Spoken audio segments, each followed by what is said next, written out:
Greetings, programs. Welcome to Tarkoth Gaming. I am here with my boy Piers. I know it's been quite a bit of a long time since we've had a Highlands Heroes, but we will get back to that. For myself, I won't speak for Piers, but for myself, dealing with mental health issues is a bitch. So feeling better myself, and hopefully we'll get back to it. How you doing, Piers? I'm doing all right. Dealing with a lot of the same stuff, I think. It's been a time, but I'm happy to be back, and I am excited for 6.4. Oh yeah. So I think that this is going to be a good one for sure. So Dude, I'm hyped for this summer. Like, now that we're out of winter, I live in Idaho, and the weather's been absolute trash. Yeah, This summer's coming along. I know Tears of the Kingdom came out. We got 6.4 coming out. Some people are excited about Diablo 4. I'm now middling right now because of how they're behaving. And we got Final Fantasy 16 and then Fad Fest. Like, the summer is packed. it is super packed. Yeah, we're gonna have a lot of stuff to do. All right. Well, let's dive in the patch notes so that we can get some sleep and maybe actually, play some of this tomorrow. Yeah, or good. Today now, since that's what time it is. But yeah, we're here on the Lodestone for patch 6.4 complete patch notes for the Dark Throne. We've already seen the trailer. We did that, all that shenanigans. Let's see. First thing, of course, new main scenario quests have been added. Ooh, we get to see our Gleaner buddy. And looks like we're taking everybody to the moon. That's fun, right? Yeah, Yep, looks like I forget what the elephant lady's name is. I forget to. It's been too long. Arkosodara. I know that. Yeah, the Akasadara, yeah, whatever her name is. She's cool. I like her. Yeah, she's awesome. She's awesome. Why are we on the moon though? Why do we have everyone on the moon? It's a good question. I'm not sure. I mean, we have. Have you not seen the trailer? Those are all the alchemists, right? So yeah. Yeah, I've watched the trailer. I mean, it's been a while, but what info do you know that I don't? I'm pretty sure that they're up there to help us, since there's a confluence of Aether from Zodiac for us to get to the 13th. Something's happening there. This is our portal to the 13th. So, and looks like we got first one's called Currying Favor for the quests, and we got 1, 2, 3, 4, 5, 6, 7, 8, 9 quests. Nice. Wow, feels like we're back in the Realm Reborn and Heavensward, huh? Mm-hmm. I'm expecting some juicy stuff, considering this is like the penultimate to 7.0. How you feeling? Yeah. How you feeling about the story so far? I've been really enjoying it. I mean, it's been kind of lower stakes than usual, so it's interesting to see some lower stakes stuff. But I think that's gonna build though. Yeah, I'm not. I'm still undecided of whether or not this 13th thing is going to be wrapped up. I'm assuming it is probably going to be wrapped up, and then we do something fresh for 7.0. But I guess that's still to be seen. So, well, like we saw from the trailer, though, we got Golbez as our fight, and we got his Shadow Dragon, which is awesome. I'm glad they added that in. But after that, what happens in Final Fantasy IV? We got Zero. Are we going to have Zero Mus? Is that going to finish our whole Endwalker shenanigans? I would assume that we're going to see Zeromus in some shape or form. So, yeah, that should be exciting. I wonder how they do that fight, especially if it's going to be like an extreme trial or something, because usually we get final bosses from Final Fantasies and Savage fights like Kefka and Neo X Death and stuff like that. So I guess it'll be interesting to see what they do with Zeromus. Hopefully they don't let him down. Or her down, as the case may be. Possibly. If it is Zero, if they do it with Zero, yeah, that would be an interesting little twist. So I'm of the opinion that we're going to Mirror City. After we rescue Azdaja, we got to take her back to Mirror City, right? Yeah, maybe, possibly. Yeah. I mean, Emmett Selk hinted that to us at the end of Endwalker, so it's well, he hinted a lot of things. Well, yeah, but we've seen a lot of those things already, like the 13 gods or whatever, or the 12, the 12, yeah. So we've seen that, and then Mercidia. There was he said some other stuff like the New World. That would be really cool. Yeah, to go check Vanadil over there. Past Sure. That's where the Blue Mages are from, because I know the Blue Mages are from the New World, or that's where like the art started, right? So, yeah. Okay, let's move on. Let's see. Character portraits are being implemented for battle dialogue for main scenario quests, starting from 2.0 to 2.55. So yeah, when you're doing a main scenario quest and you get one of those instant battles, not only will you see the text, but you'll have a portrait of who's speaking. So just kind of a bring you in. Right? Yeah, I mean it'll make A Realm Reborn a little bit easier to get through, a little bit more entertaining to watch those cutscenes and those battles. So, Chronicles of a New Era. This is Pandemonium quests. Looks like we've got the first one's Eat Your Souls. 1, 2, 3, 4, 5. Sounds about right. One for each fight before and then and the one after. Yeah. Then like a finisher, yeah, for the whole thing. We've got to face Athena, right? I mean, that's... Yeah. Are you calling Athena as the final boss? I mean, I guess we'll know in just a few. So whenever the servers go live. You know, Athena, and I gotta expect, because Yoshipi dropped a hint, that there's going to be maybe a reference to the Heart of Sabik. Yeah. Yeah, maybe that's how that gets created or something, or yeah. Yeah, for sure. I'm actually more excited for this series of quests than I am the MSQ at this point in time. I want to see how this wraps up, because I know this is wrapping up. There's not going to be more after this, so. Yeah, it'll be interesting to see if this is really going to be the last we see of the Ascians, right? Like, this could be the final content we get from the Ancients and the Ascians, at least for a long time. Maybe they sneak up in somewhere in the future, but, you know, this might be it, so. I'm still a firm believer that Golbez is an Ascian. Yeah? It's one of the shards, just from 13th. Maybe it's the 13th version of Azim. I suppose it could be, yeah. I would be interested to see that. Huh? That'd be a cool twist. Anyways. Yeah. Moving on. New side story quest. A fairy tale come true. 1000%. This is how you unlock fairy glams for Scholar, right? Yeah, it's got to be. Level 30 Scholar. Yeah. There's nothing else it could possibly be. So. Everyone change it to carbuncles and prepare to eat your carbuncle. It tastes great. Somebody sent me a meme that was like, it's that gravestone meme, right? Where it's like, he's in the grave. Eos is doing like the thing over the grave, and the grave is Selene, and it shows like, oh, the summon Selene has been deleted. And it's like, I told him, I was like, they're still going to be able to summon Selene. It's just going to be through a text command now instead of a spell. So kind of ruined the joke, but whatever. and so what? It's just a button. You glam Selene, and you will have Selene. Whatever. Yeah. I've had a couple people be like, I'm done playing Scholar. It took away Summon Selene. I'm like, you know, you could just glam it. It's not the same. It's the principle. I'm like, the principle? It's a goddamn video game. There is zero principle. Get a hold of yourself. Tataru's Grand Adventure. Looks like we have 2 quests. I know you're super excited about Tataru. And you get 2 quests this time, Piers. Yeah, I have not kept up with it since like 6.1, so I have no idea what's going on. Interesting to see that we've got back to World. I guess we have to have done the weapon series to even see any of this then. So that's interesting to see Gaius and his daughter here. Though seeing them come up not in some sort of main story and seeing them come up in fucking Tartaru's Grand Adventure or whatever is a little upsetting, considering I think Gaius could have had a lot of interesting things to do in the main scenario, but whatever, it's fine. Just throw him off and do a side quest. Whatever. He's helping build Worlet. He's not part of what's going on right now. Yeah, I still think he could have been and still could be a good leader for Garlemald going forward. That's just me. It's just me. But yes, I know he has things to do in Worlet.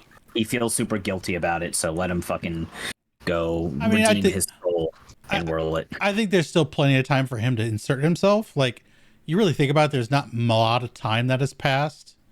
Oh, I know. So yeah. From a story perspective, I can see that, I got to finish, what I started here in Worlet. I know that the Eorzean Alliance is helping with reconstruction and helping with refugees. They'll be fine. And when I'm done here, I can then go. So I can see that from maybe a story perspective. Why he's not over there yet? Yeah, I suppose. I don't know. I guess last MSQ we really saw like the state of Garlemald and how they're kind of starving, and there needs to be like food given to them, and monsters are still causing a big trouble, and we had to go save a bunch of Garleans who were getting attacked by those void scent that we had to go deal with. So I don't know. We had to guess save Zero, and whole shenanigans. Garlemald's still kind of in a crappy place. I don't know. It needs leadership, I think, in my opinion. There is leadership. There's the Orient Alliance or whatever, but I really think somebody who's higher up, who all the Garleans respect, needs to step up and take control, and I think that's Gaius. But we'll see. I agree with you, dude. I agree with you.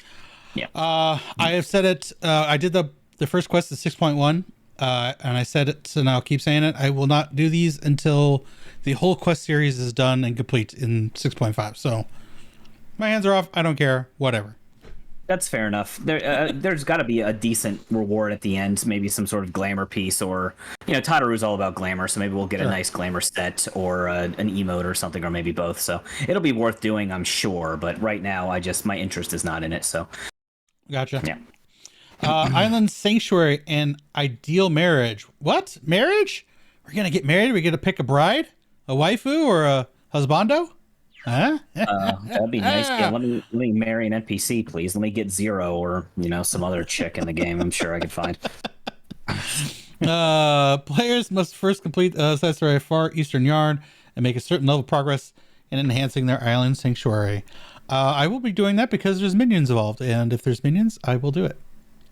It'll give me another reason to go back to Island Sanctuary. I guarantee you, I have not been there in weeks. Months. So months?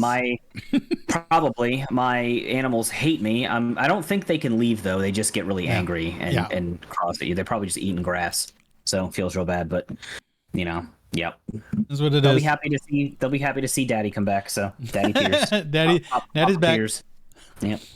Hey, it's gonna be nice. You can start decorating your island now. Yeah. I know. Gonna put some benches out or something, or I don't know, some obnoxious stuff. Nice. Make my island look like you can start terraforming yours like you wanted to. You can put some trash all over your island or something. I don't know. Some island mois like Yoshipita, just flood the whole island. Yeah, fucking Easter Island head emote. Yep. Yeah, emoji. Good times. Yes. New chapter's been added to New Game Plus. They're adding the Pandemonium quest series, the final one, so you can replay that. Cool beans. The graphics for the quest icon that displays above escort NPCs has been changed for certain quests. So now you know when you're going to have a craptacular time with an escort quest ahead of time. And you're not just going to be like, oh, goddamn, it's an escort quest. Your butt is puckered and ready to go when you start this quest.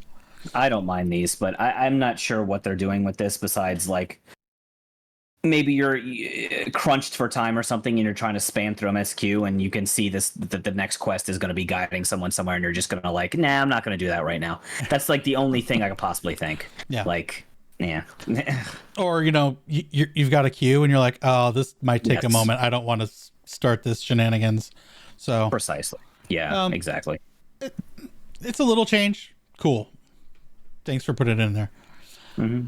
Fates. New items are available from certain gemstone traders. Yay! We need more maintenance. We need more mounts. Maybe some glam.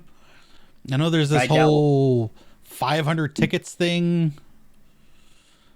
I doubt they'll do anything crazy outside of triple triad cards. I bet you these are just triple triad cards they're adding. Maybe.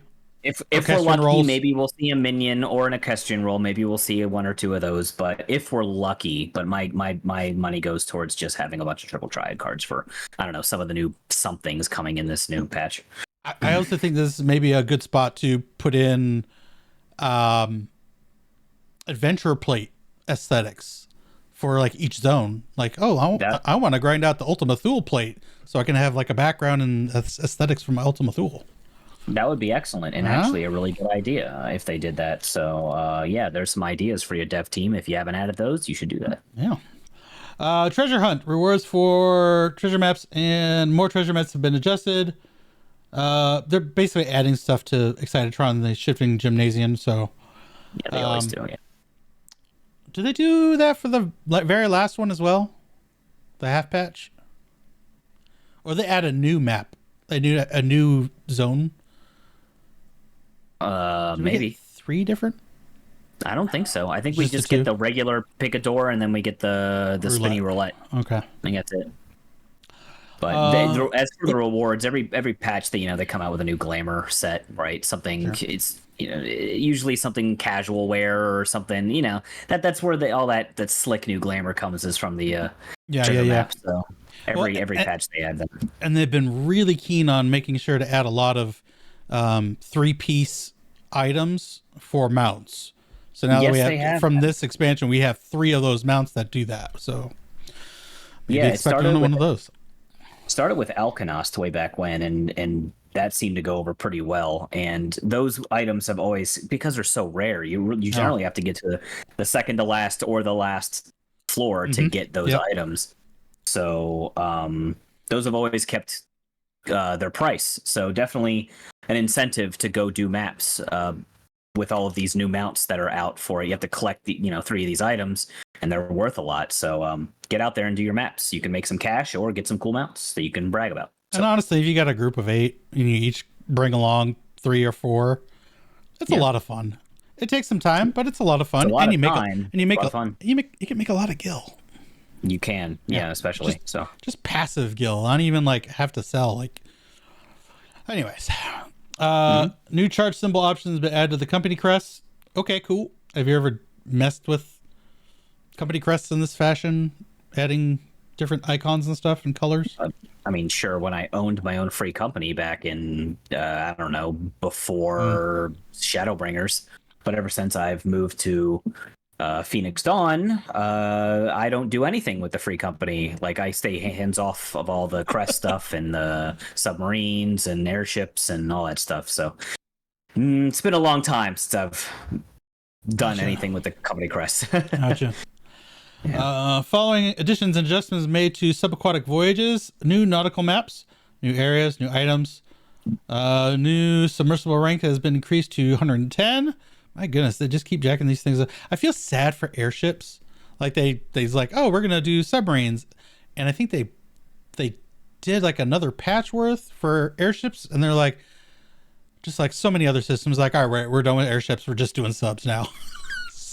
Yeah, it's very strange that they completely abandon airships, but it also makes you think how much some of those materials from the airship ones are going for if everybody just forgotten about airships. If everybody's just sending out subs now, maybe some of those airship items could be worth a pretty penny now. I'm not 100% sure. You'd go check, but this is par for the course. Just more stuff. Like I said, I don't do any of this sub stuff. I got someone in the free company that does it and hands out the minions and stuff. So I know you're a minion guy, so I guarantee you there's going to be a minion or 2 coming from this, so something to look forward to for you. I still don't have the minions from the last one, so... Yeah. Let's see. Housing. Message displays when confirming the results of the housing lottery, which only one person has participated, has been changed. Okay. I don't know what that means. I've never seen one person bid on a house and win. That's a myth. Yeah. A myth and a legend. For sure. The following editions, unless maybe it's a small house, there's not a lot of people that want smalls. They want medium or larges. Mm-hmm. Following editions adjustments have been made to message books. Homeworld players leave message will not be displayed. Okay, cool. And a unique mark will now display messages written by players that belong to the same free company as you, to show you that they're biased. Got it. Okay. Very strange quality of life, but yeah, interesting. Furnishings from the 14 furnishing design contests have been added. Let's see. We got this wooden trellis gate partition thing. Like a tree pillar? Yeah. Yes. Uh-huh. I do like the shelving on the wall there on the left in the first picture. That's the tubes?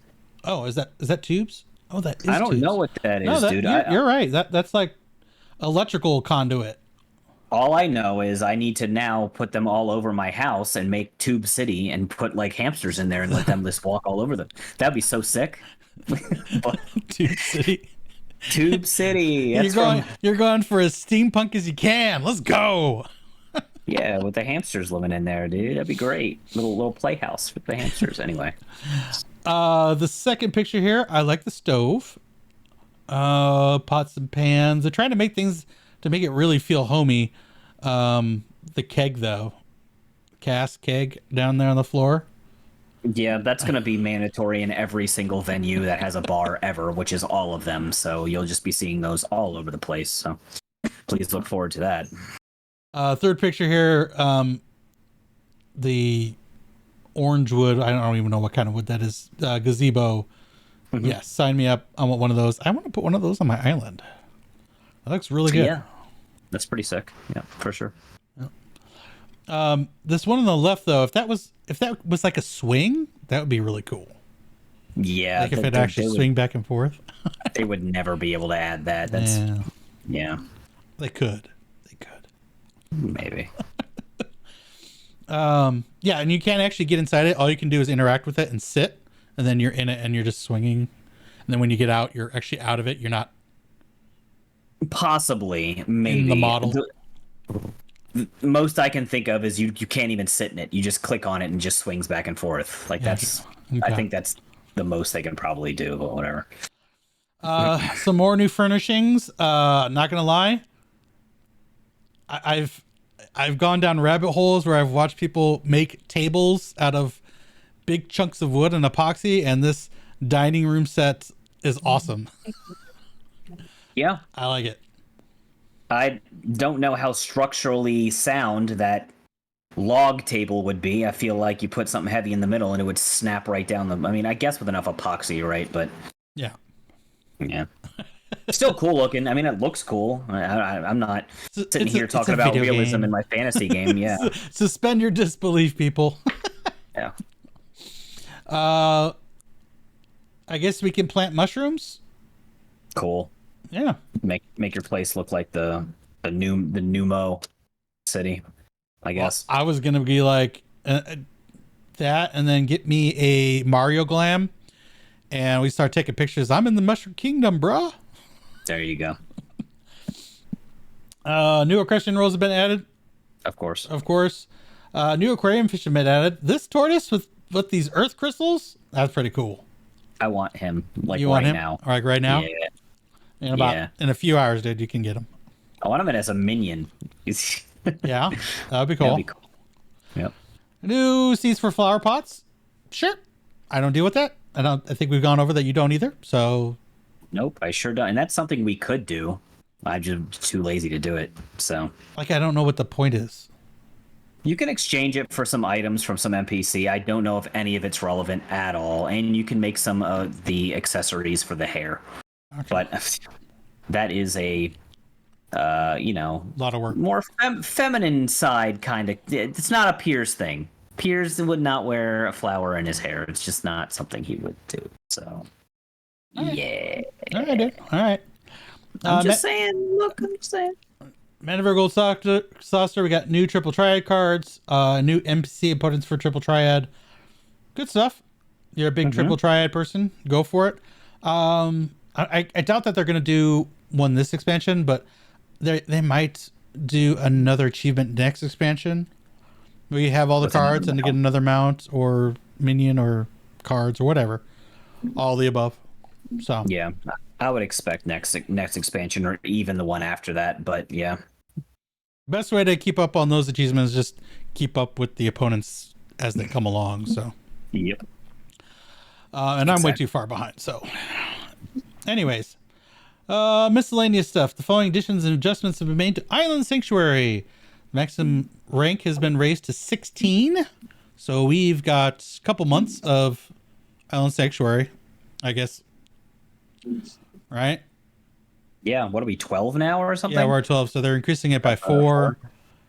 Yeah, each rank's got to be at least a week or two. So yeah. Mm-hmm. New visions have been added. New items have been added that offered by the horrendous hoarder NPC in exchange for calories. Yep. Guessing mounts, minions, question rolls, all that fun stuff. New gathering area has been added to the wild. A new area of gathering area has been added. This is like another island just kind of floated in and smashed into our island. Is that? Maybe. That I don't know where else in the island we could possibly find space unless we're making a cave or something in a mountain and then we go in there or something. I mean, it's possible. Well, yeah, we do have that big mountain that doesn't have a lot of space, and so there can be internal. Yeah, they made some cave areas. That could be cool. New construction plots are available in the hideaway, so we're expanding the amount of area. Hooray!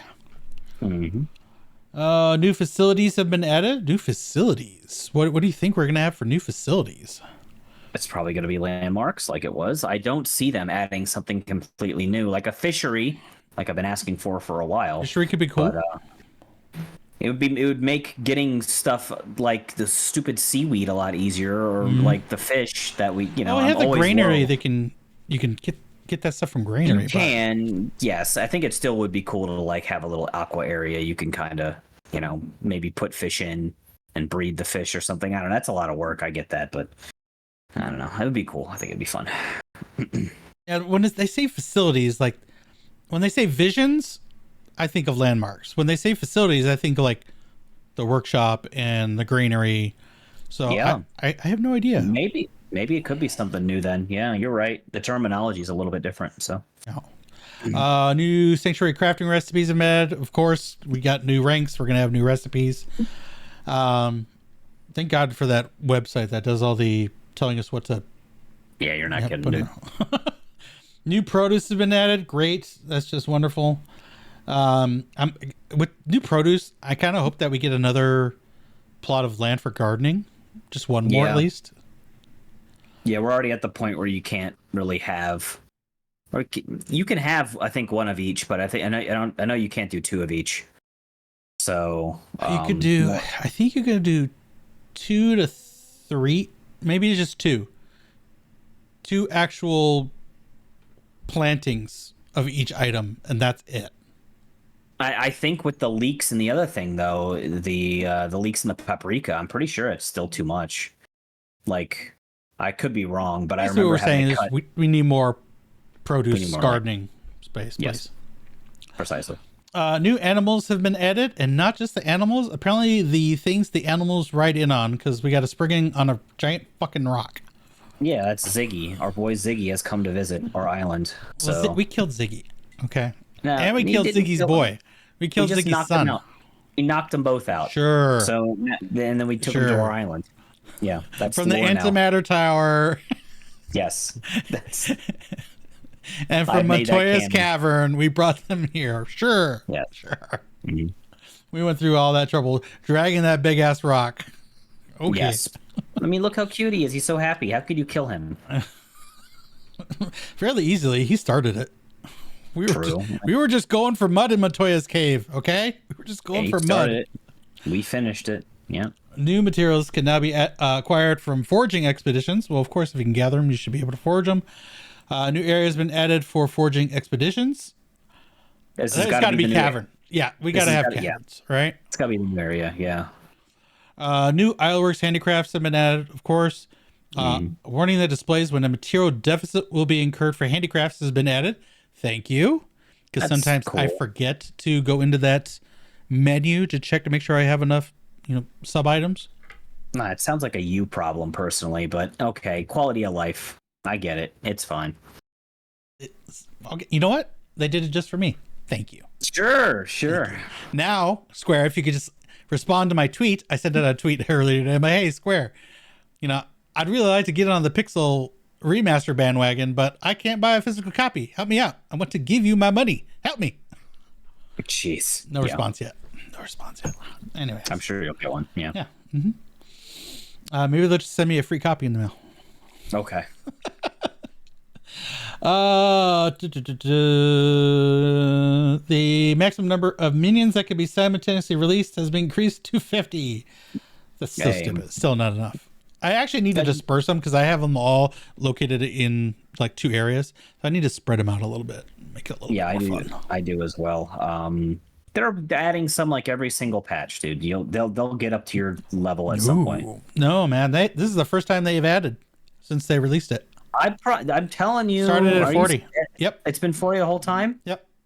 All right. I guess I could be wrong. I don't interact with it very much. I've set my 40 out then and left them forever. So same ones.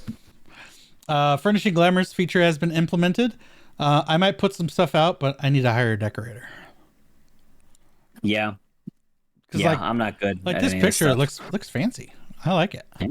Mm-hmm. That's good. Very Far Eastern feel.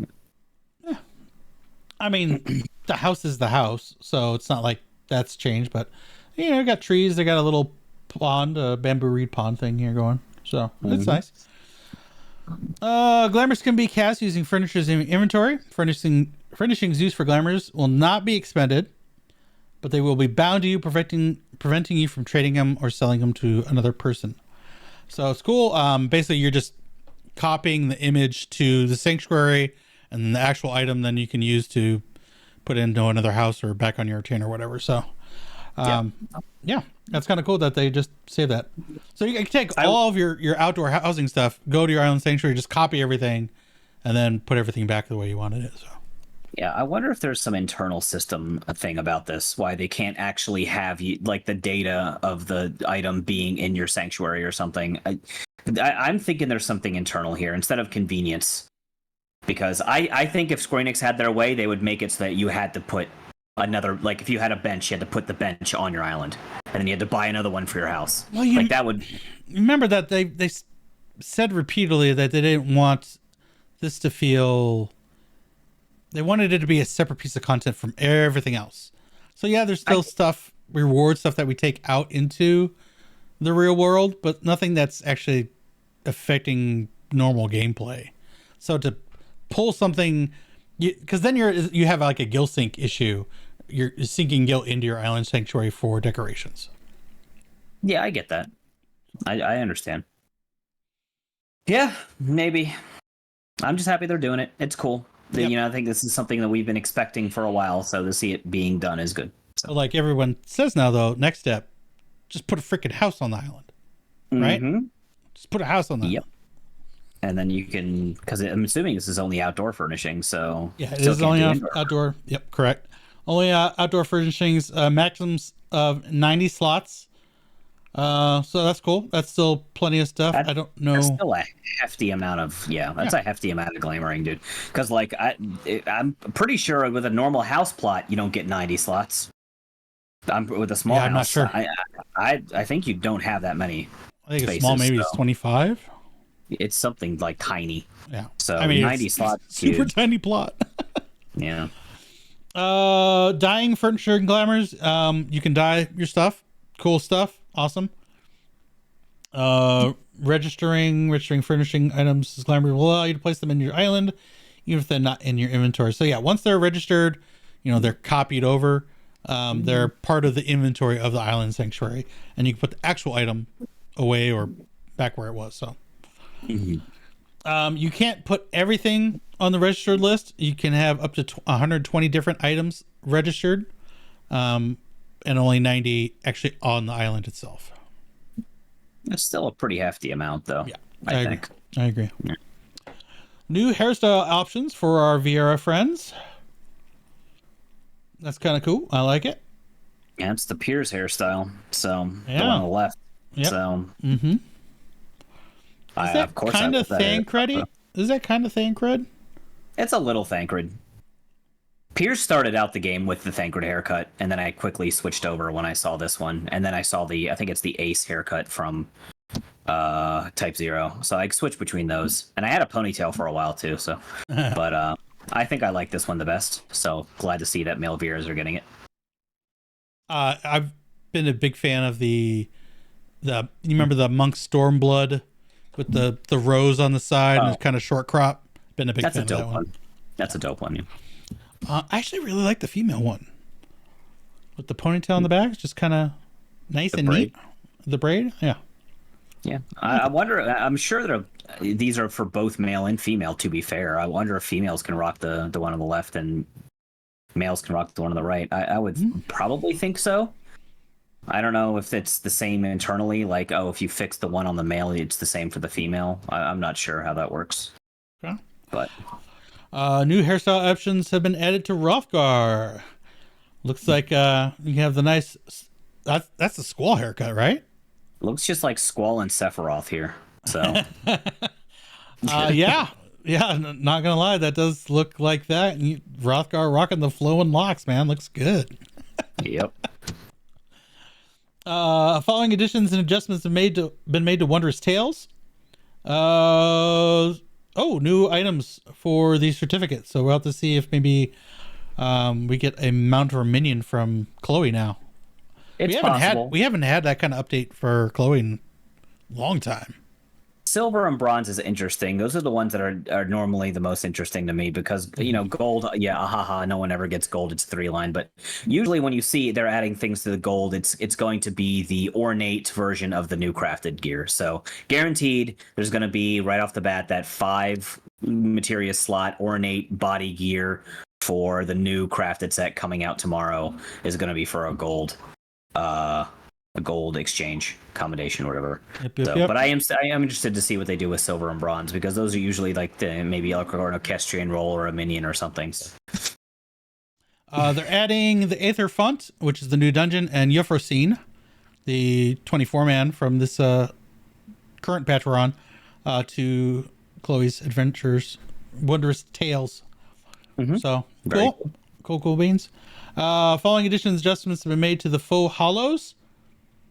Oh, looks like we got a new mount for the faux hollows. We got the bed. We did it. We've got a bed. Flying beds. We've had that.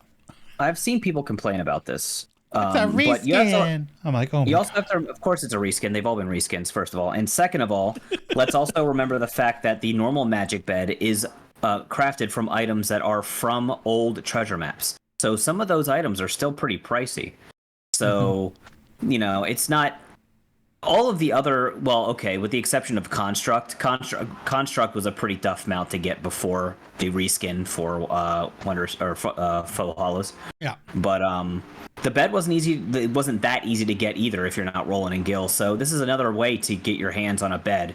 And second of all, got fucking plushies on it. People love plushies. I was just about to say, this one's totally different. It's got plushies.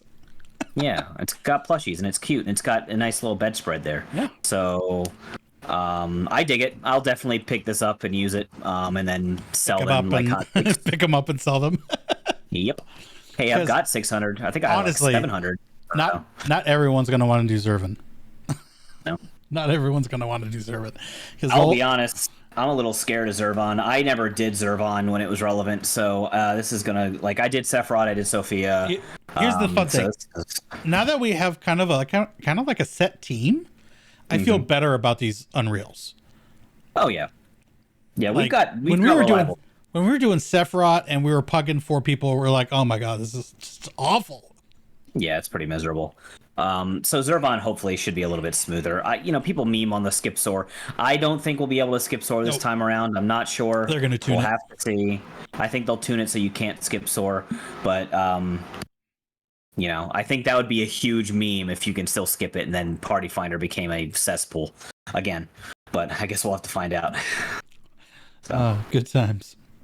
I also hope for another minion because did we get a minion? What did we get? Did we just get an earring last time? Or did we get a minion too? I feel like we got a minion. Actually, no, I think they did the Corgi, right? I think Corgi is the newest one. They did the Corgi. You're right. Okay. Corgi. All right. So maybe mount and minion next patch. We'll see.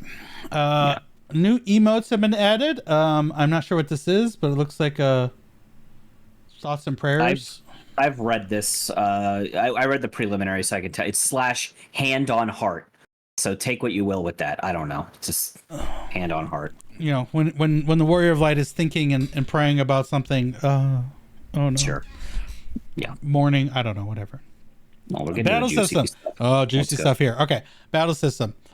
All the tanks except for Dark Knight are going to get potency buffs. Wow, Dark Knight's still not getting a potency buff. That's I'm not going down. I'm taking guesses here. Taking guesses. Everyone but Dark Knight, no buffs. Or they're getting buffs. I thought you read them. Okay, I haven't read them either. So. Okay. All right.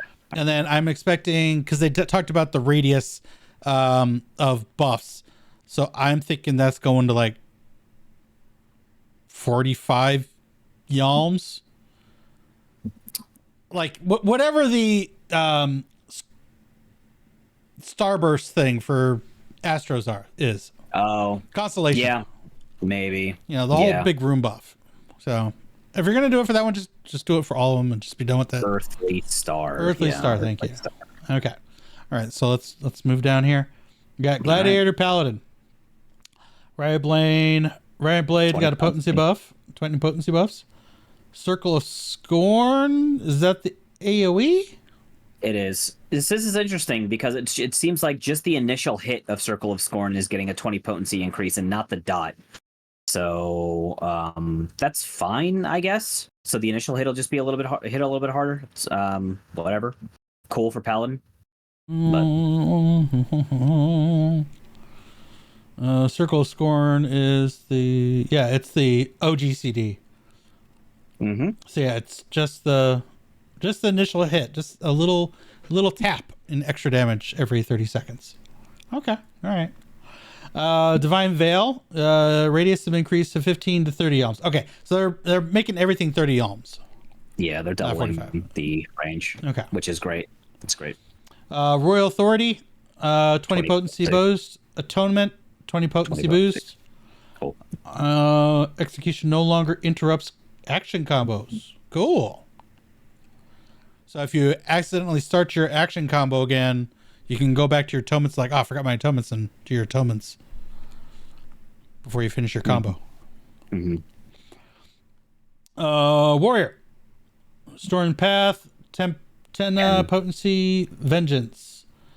Vulnerability down status effect has been combined with the Vengeance status effect.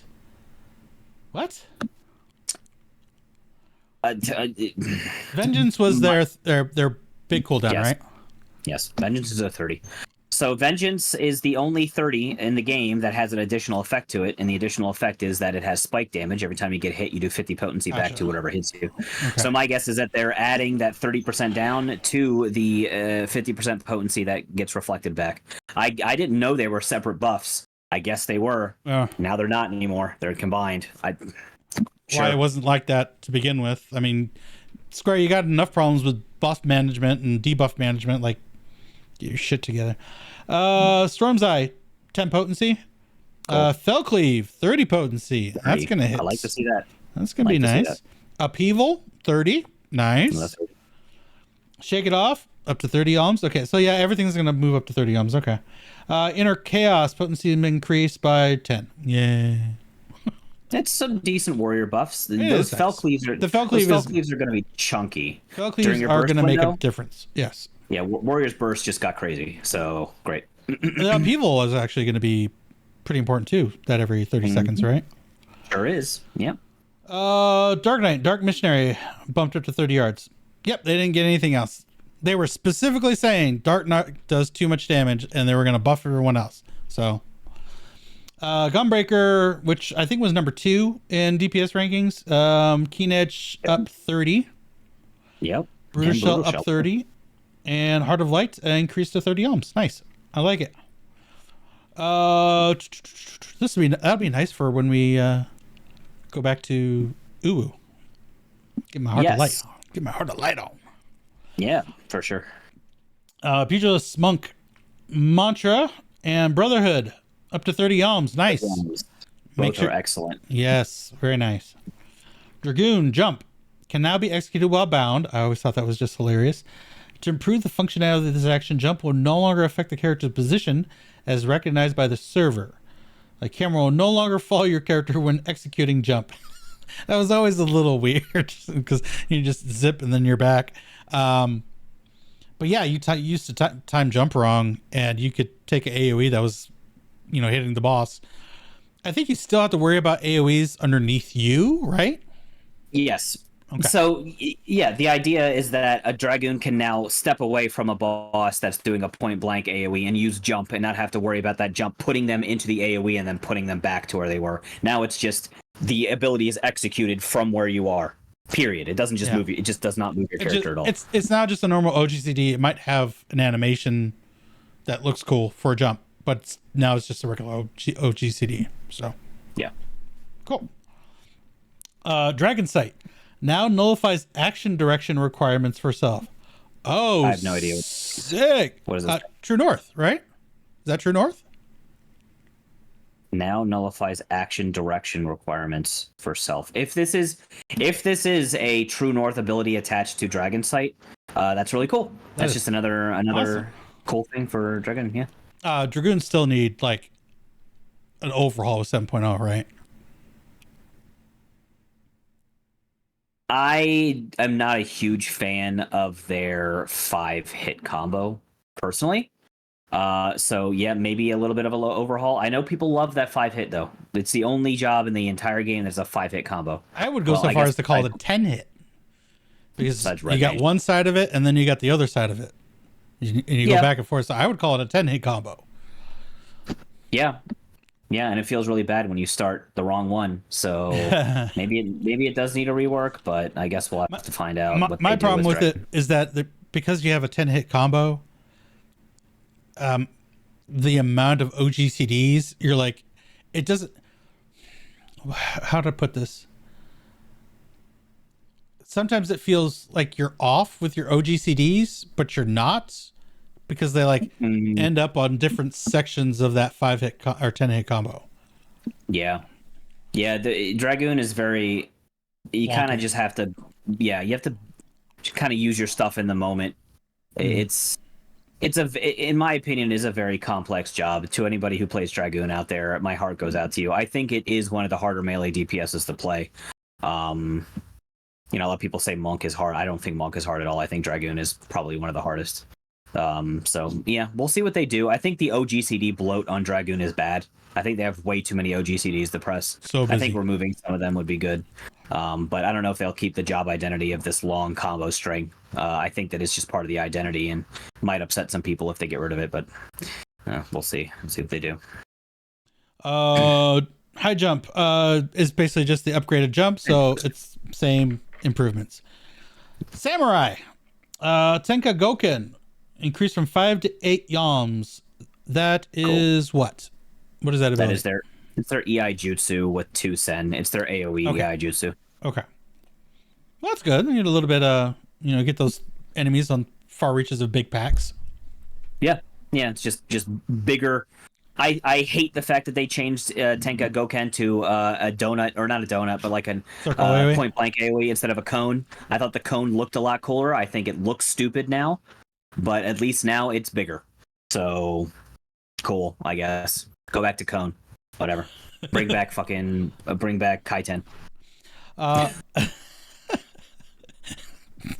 Just saying. Are you gonna start a movement? # bring back Kaiten.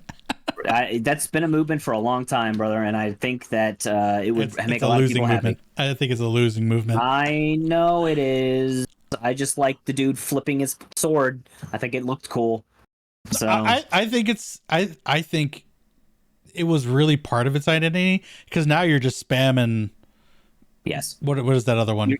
You're spamming Shinten like all the time. Yeah, you're just spamming that shit because you're always gaining that gauge. It's just kind of ridiculous. Like all the time. Yeah. Like if you go into your burst window with any sort of Sen or any sort of Kenki at all, you will overcap. So you have to be dumping it all the time. So it's a little annoying, in my opinion. And Kaiten looked cool, and it just goes into the dumpster with all the other abilities that looked amazing, but that the functionality of it just didn't gel with the job, and now it just gets dumpstered.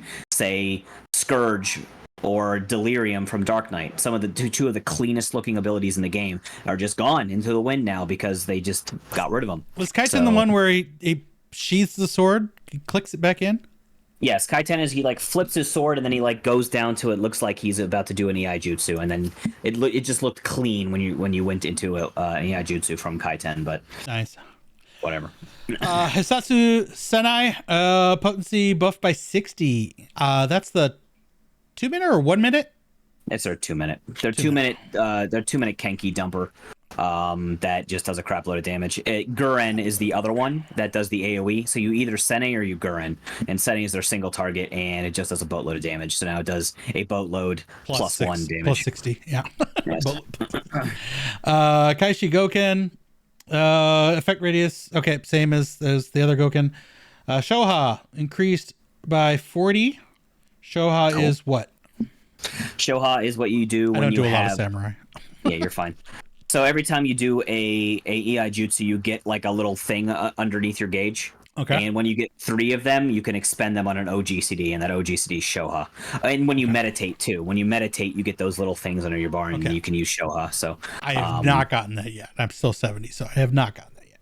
yeah, Shoha's cool. There's an AoE version, Shoha 2, that they added, so you can use that on AoE. But yep, it's just another OGCD that you use every three EI jutsus. So that gets a 40 potency buff. That's cool. And the 2 Namakiris have increased by 60 as well. So that's really cool. Significant DPS buffs for Samurai. Yeah, because Reaper was at the top, right? Like they were the go-to. Reaper? No. Are you kidding? You sure? I'm positive. Reaper has not been great since they buffed a lot of other jobs. I think Monk has been on top for a long time. Okay. Yeah. Monk. And I was thinking like when we were on top, I thought our Reaper was dance partner, but it was you that was dance partner. Okay. It was me all along. It was you all along. Should have been me, but whatever. We'll talk about it another time. Arcane Circle increased from 15 to 30 yalms. Awesome. Peloton. Yeah, sad to see this is the only Reaper buff. I'm just going to throw it out there. And sad to see that there's nothing on Ninja either. Ninja has not been performing super well. So I think Ninja and Reaper need a little bit of a buff. Because I think Ninja is hella fun to play. Ninja's great. I love Ninja, and Ninja is still a great addition to a party, just like Reaper is. Melee DPS are still in a great position, though I am interested to see these Samurai buffs are going to really pump Samurai up. So I'm wondering if Samurai becomes the king over Monk, and then we see like Samurai Monk, Dragoon Reaper Ninja, or Ninja Reaper. It's a close call, but yeah. Yeah, not great to see Reaper getting shafted here, and Ninja, but all right, let's keep going. Peloton, 20 to 30 yalms. Cool. You get those people that are kind of drifting behind. Yep, that's good. Bard, Bard's getting some buffs. They were kind of left in the dust here when Machinists got their kind of overhaul. Range of additional effect granting mages, ability stuff, and party members have been increased from 30 to 50 yalms. So the entire arena. Payon, entire arena. Battle voice to the now standard 30 yalms. Wanderer's Minuet, entire arena. Troubadour, standard 30. Nature's Men, standard 30. So they didn't get any potency buffs. I thought these were going to be potency buffs, but they're all just area effects to make sure they hit everyone. Fine. I think Bard's doing okay right now. I think the Fizz range are actually really, really close too now. Machinists are doing a lot of damage. So and they're wrenches. They got wrenches. And they have wrenches. So I think the Fizz range are in a really good spot. So I don't think there really needs to be any tweaks here. Okay. Machinist. 20 to 30 ohms on Tactician. All right. Excellent. Cool beans. Dancer. So Samba, technical finish, double technical, triple technical, quadruple technical, all buffed to 30 ohms. Excellent. Yay.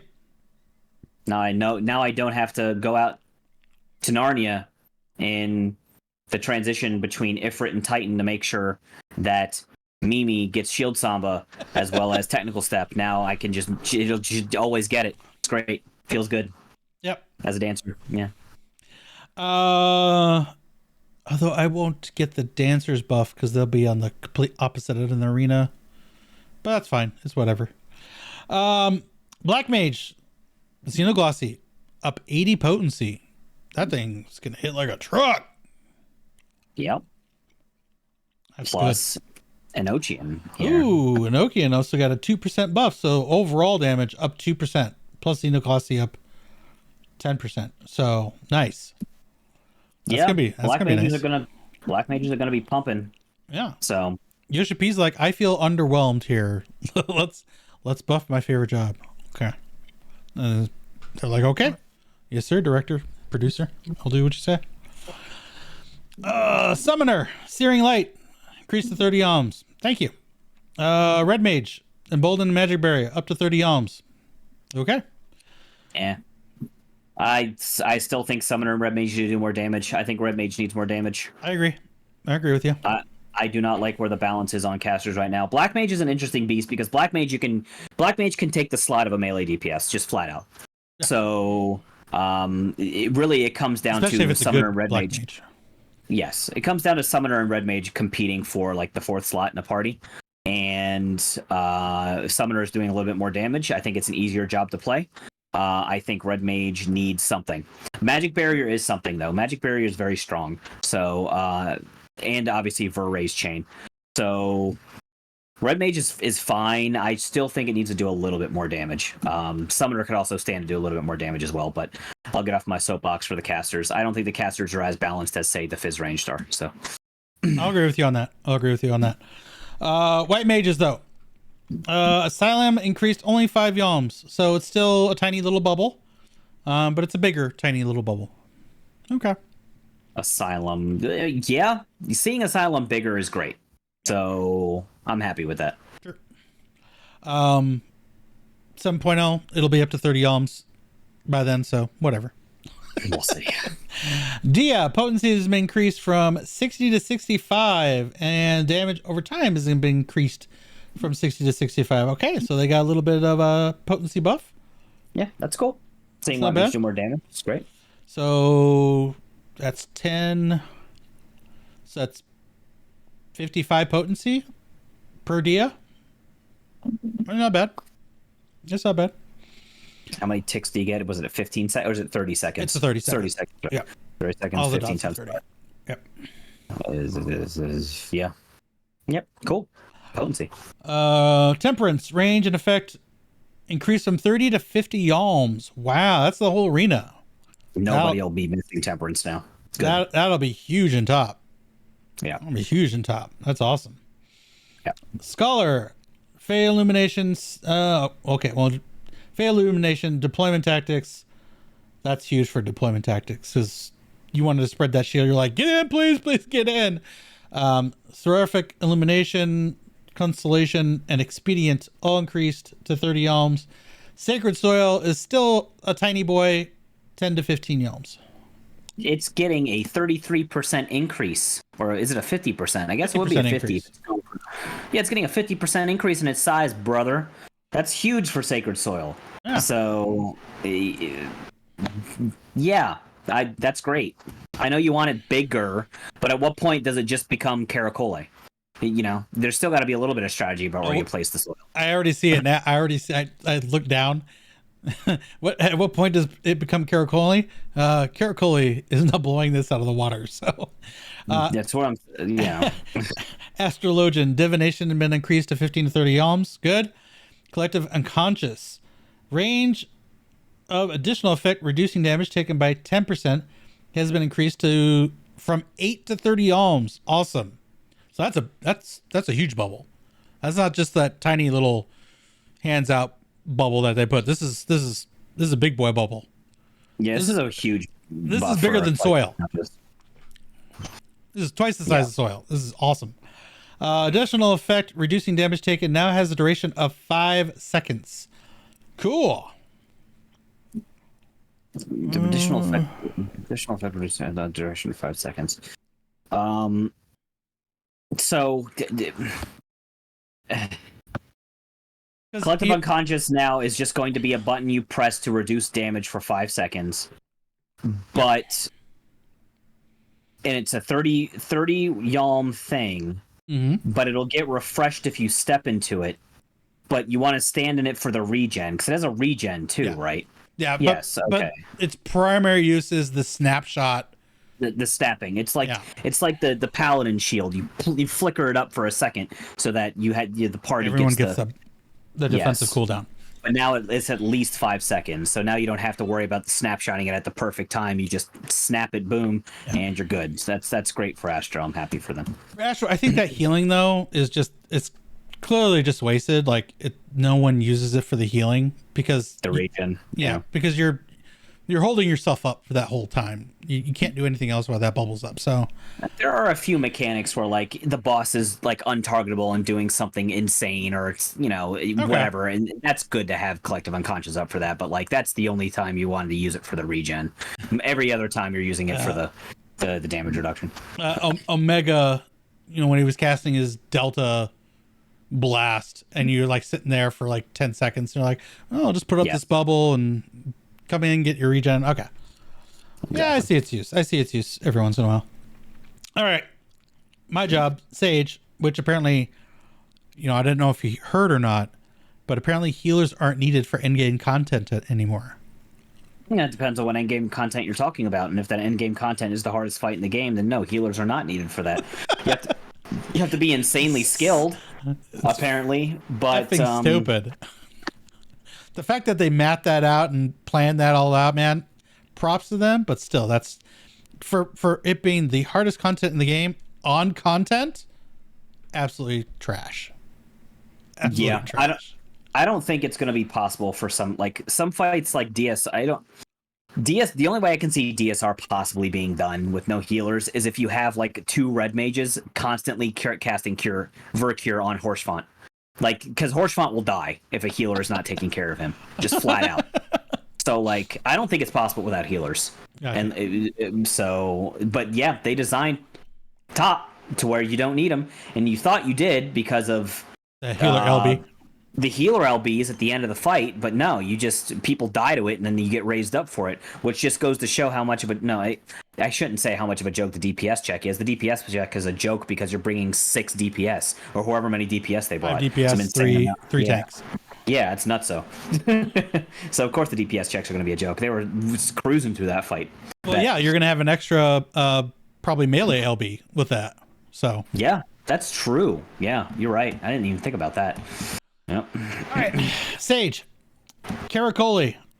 Increased from 15 to 30 ohms. Get wrecked, Sacred Soil. Suck it.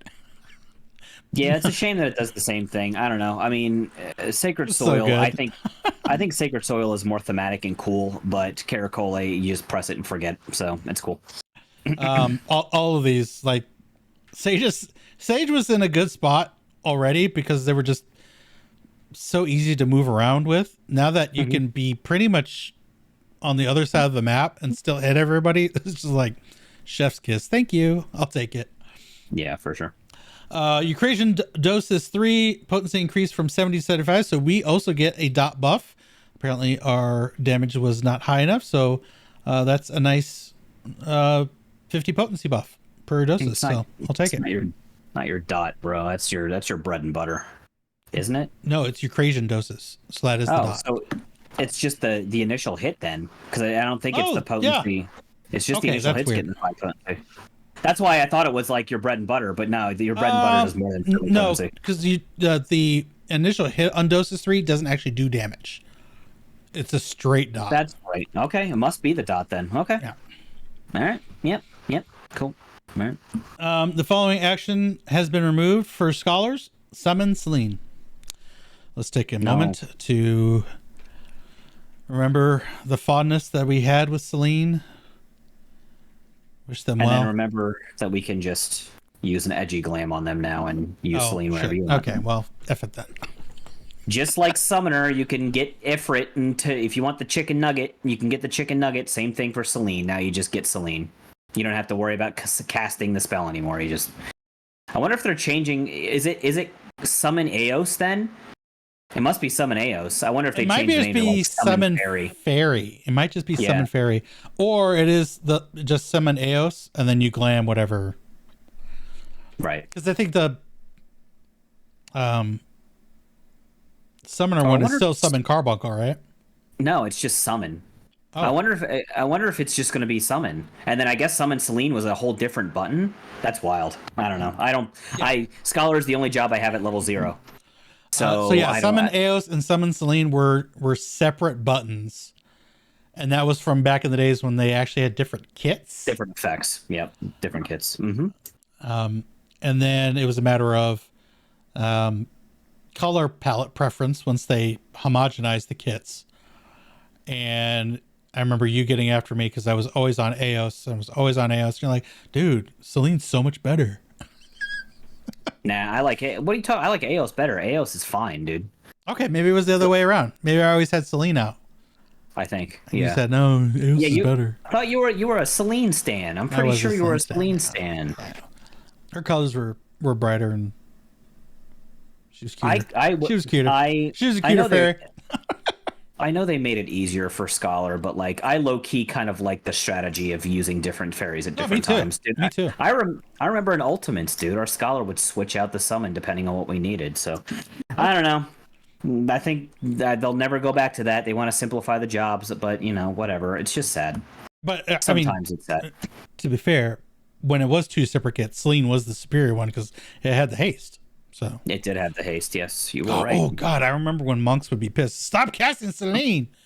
I'm like, no, I'm gonna do it. That's my job. Suck it. I want to go faster. All right. The following actions will now use unique visuals and sound effects when applied to targets: Peloton, Troubadour, Tactician, Searing Light, Magic Barrier, Whispering Dawn, Fey Illumination, Expedient, and Divination. They're all getting fancy sound effects and graphics. Cool. So you can tell if you get it now. I mean, I know Magic Barrier was difficult. I know the sound effect of Magic Barrier, but like maybe other people can't hear it from where they are. So being able to like hear and see an effect of you getting the ability of Magic Barrier will be cool for people. I don't know, but yeah, I'm gonna appreciate the sound effects because I have all the graphics turned off for everyone except for my own. So like when someone puts down a bubble, I have no idea that's there. Or you know, Asylum or whatever. I just, if I see the buff, okay, cool, I got it. So having a sound effect will be nice. Yeah. Limit breaks have been adjusted to reduce variance in their damage dealt, which was just absolutely asinine that was a thing. That is very strange, but that also there's way too much variance. There's way too much variance in this game with this DPS. I'm thinking about places where this is relevant, and somewhere like Uwu, where the caster LB would sometimes not kill some of those Magitech bits. I wonder now if it's always just going to kill them all, or I'm worried it goes the other way, where like it doesn't kill them all and everybody has to do damage to them. So I'm fine either way as long as it's a fixed thing. The randomness that we sometimes were getting with LB when we were progging Uwu was just like, what? We did everything right. Yeah, that's the problem. We didn't do anything wrong, so we did it too fast. True, but I don't think that's what they're addressing here. I think they're just addressing the damage they deal. Yeah, it's just the damage variance, but I would like to see Limit Break Generations variance to be adjusted. I would like to see that. Yeah. We'll see. The other thing, well, back to the point of there's way too much variance in this game, so the fact that they're honing some of that in is nice. But they got to do something about jobs and all the variants of like crit and direct hits and crit direct hits. Like it's stupid. The ups and downs that you can have from run to run is just crazy. Yeah, I don't know how. I have no idea how they fix that though, because you're considering removing 2 substats from the game. Critical hit and direct hit just completely get removed from the game. I'm okay with having one of them. So let's keep crit. Okay. Remove direct hit and make something like armor penetration or magic penetration. I think we've talked about the 2 skill speed and spell speed. Combine that into haste, so you have one less thing to worry about there for a stat. There's so many different things that they can do. Like WoW did something called mastery, where certain abilities and spells on each kit were affected by mastery, so they can do something like that here as well. So I just don't think they want to put in that kind of work to overhaul the gear system, and that, and you know, the director's time and focus has been split on 2 different games for the last 4 years, so 4 or 5 years. That's true. Well, I mean, 16's right around the corner, so maybe they can start doing some of these larger scale changes to the game. I guess we'll have to see. Well, we gotta wait for the DLC, right? Or is there going to be 16? You know, there's going to be freaking DLC. It's Square Enix. They're like, we got to monetize that, baby. I'm trying to think of like, well, I haven't even played 16 yet, but with it being split between the 3 different eras, right? Or teenage, 20s, and 30s Clive, like, would all the DLCs be 30s Clive? I guess they'd have to be, unless you put some like smack dab in the middle of the game somewhere, like, oh, Clive did this that you didn't know about. I think it's pretty easy. You got, you know, super dungeons like 15 has. You know, both games have hunts, so you could have super hunts. You can have Omega and Gilgamesh and, you know, big Final Fantasy tropes, Adamantoise again. So yeah, I'm sure they could figure something out. We'll have to see. I mean, 7 Remake got intermission, so they got. I mean, I know 15 had a literal buttload of DLC, but they had to fucking fix the story of that game. So, Gotcha. I don't know. You know what they could do? Since Leviathan, as far as we know, is not in the game, they could make Leviathan part of like a DLC, and you get another stance. That would be cool. That would be excellent. Actually, good idea. Yeah. I have them from time to time. Back to Final Fantasy XIV, though. Glamours can now be applied to the Scholar Fairy. Yep, that's what the quest is there for. A fairy tale come true. Pets that are moving will now stop immediately to execute actions when commanded. Hooray! Hadn't summoners been wanting this from their Bahamut for like 4 years? I thought dude, they have done so much tweaking to the summon AI that I thought this was a thing forever. I thought you would, like, if you would summon Bahamut and ran across the arena, Bahamut would just be sitting there turning. But I guess not. He just moves, and now he doesn't.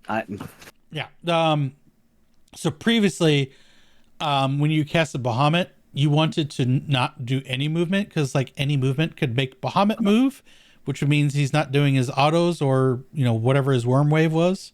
I think they made it better with the summoner overhaul, but now I think that they're finally nailed down the core issue and just like, and he's going to do something, he's going to stop and he's going to do it. And then he'll continue to move. The fact that he moves anyways was just stupid. I agree. Yeah. Well, I guess it would be needed for like PvP and stuff, or if you're doing a poll, you want him to come with on a poll. So whatever. The following additions and adjustments have made to I'm sorry. First, a text-based filter has been added to the Blue Mage spellbook. Okay. So you can That's an excellent change. Yes, search for a spell by name.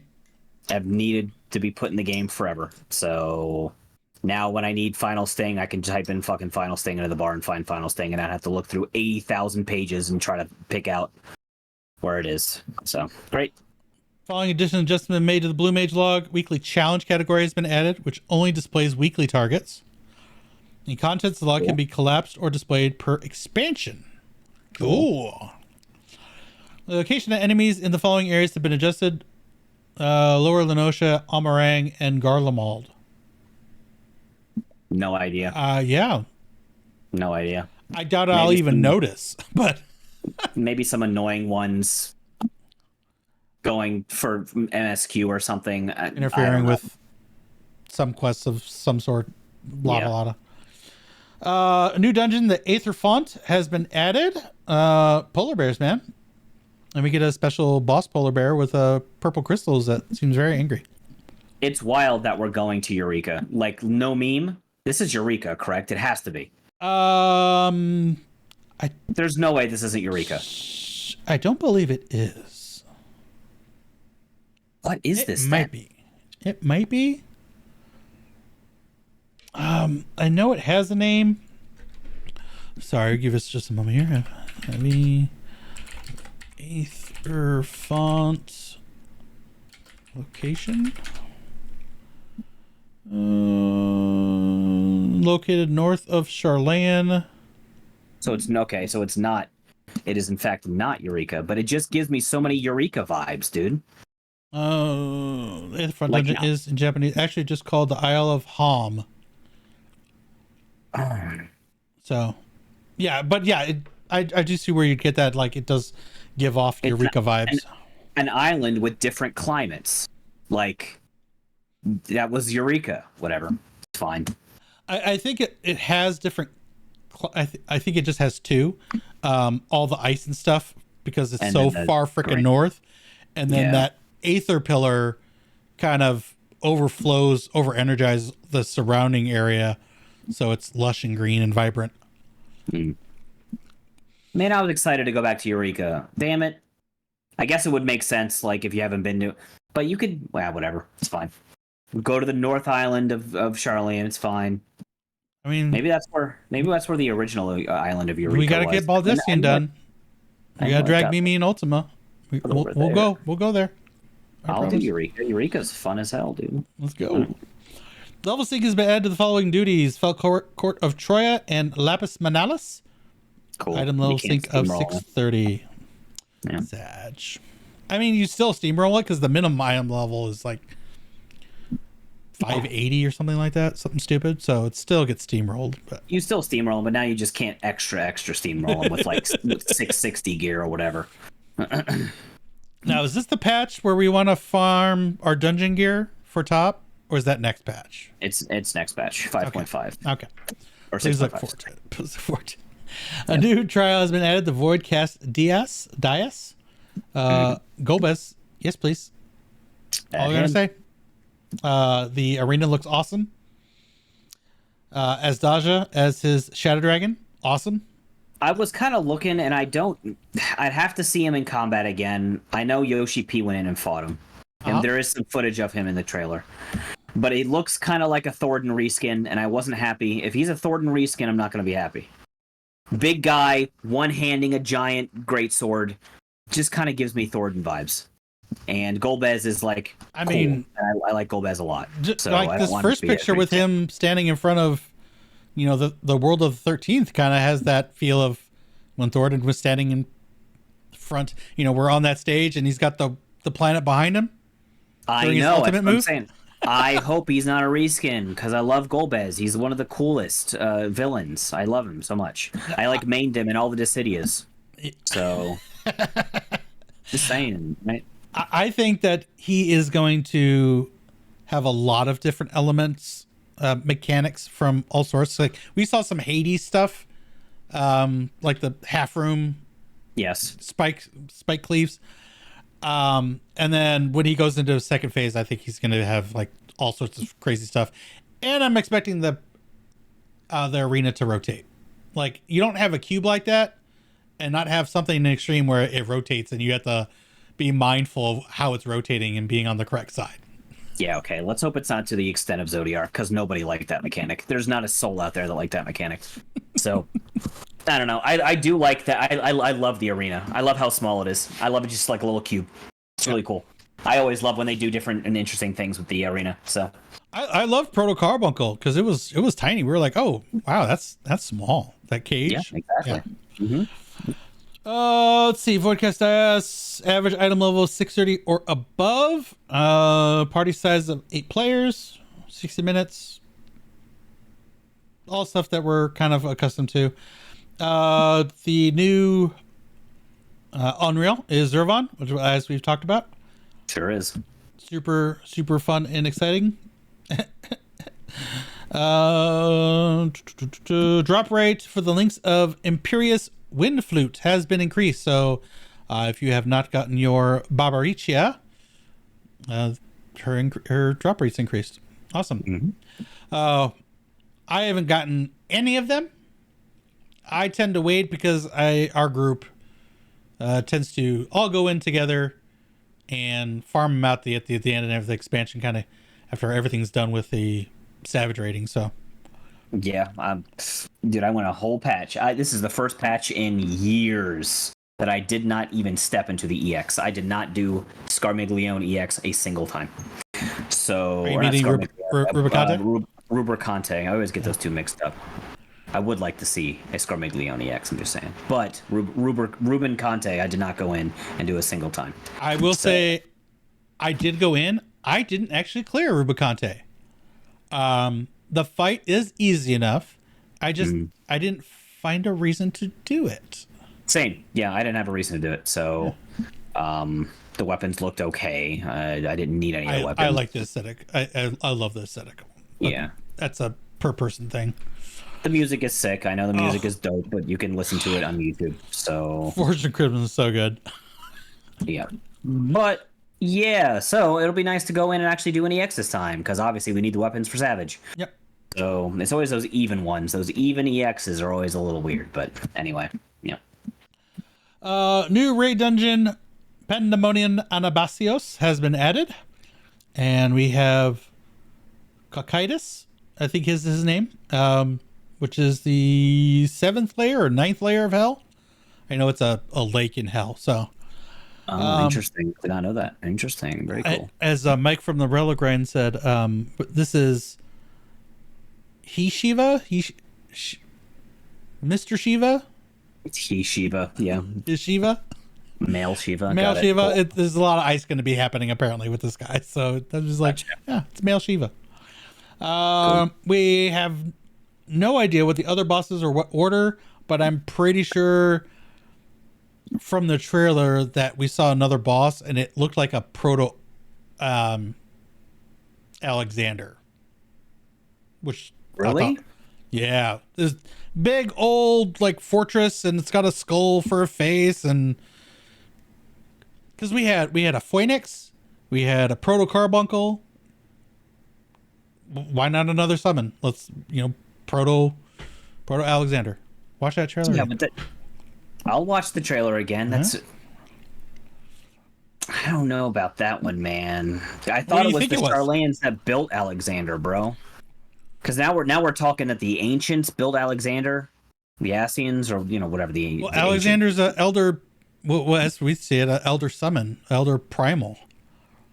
So they wouldn't have built him. He had to appear from somebody built him, and I'd have to go back and watch the lore. It's been so long stood in the lore of Alexander, so. Yeah, I'll have to go. I'm gonna right after this. I will watch the trailer again and see what's going on. That was my best guess, but it looked pretty awesome. Rewards for Pandemonium. Lots of changes here. We went over them with the live letter, but head is going to be 2 pieces, bodies 4, hands are 2, legs are 4, feet are 2. Oh, this is normal mode. This is normal mode. This is normal mode. So this is standard. Nothing's changed here. Accessory is still 1.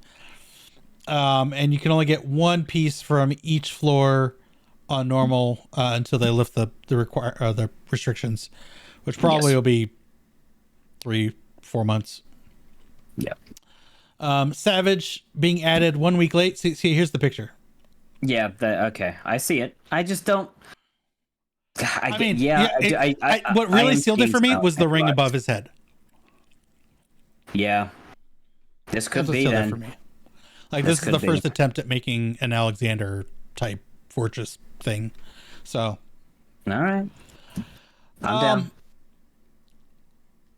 What are the entry requirements here? 630 or above is what's needed. 10th circle 635, 11th circle 640, and 12th circle. I think it's really funny that they're actually using 9th circle. They didn't use that before, right? They weren't called the circles before, right? Or were they all called circles? I think they were called circles. I don't know. I just call it. What is it? P9S, P9S, P10, P11, P12. Yes. Yeah, I think this is direct relations to Circles of Hell, but I thought there was only 9 Circles of Hell, so that's true. Apparently we're going deeper into hell then. Yes, than Dante did in Dante's Inferno. Yes. Yeah. Party size 8 players, time limit 90, 90, 90, 120 as per usual. Mm-hmm. So this is where things get a little bit interesting, is in the loot drops. Yes. Where is it? Okay, here we go. Oh,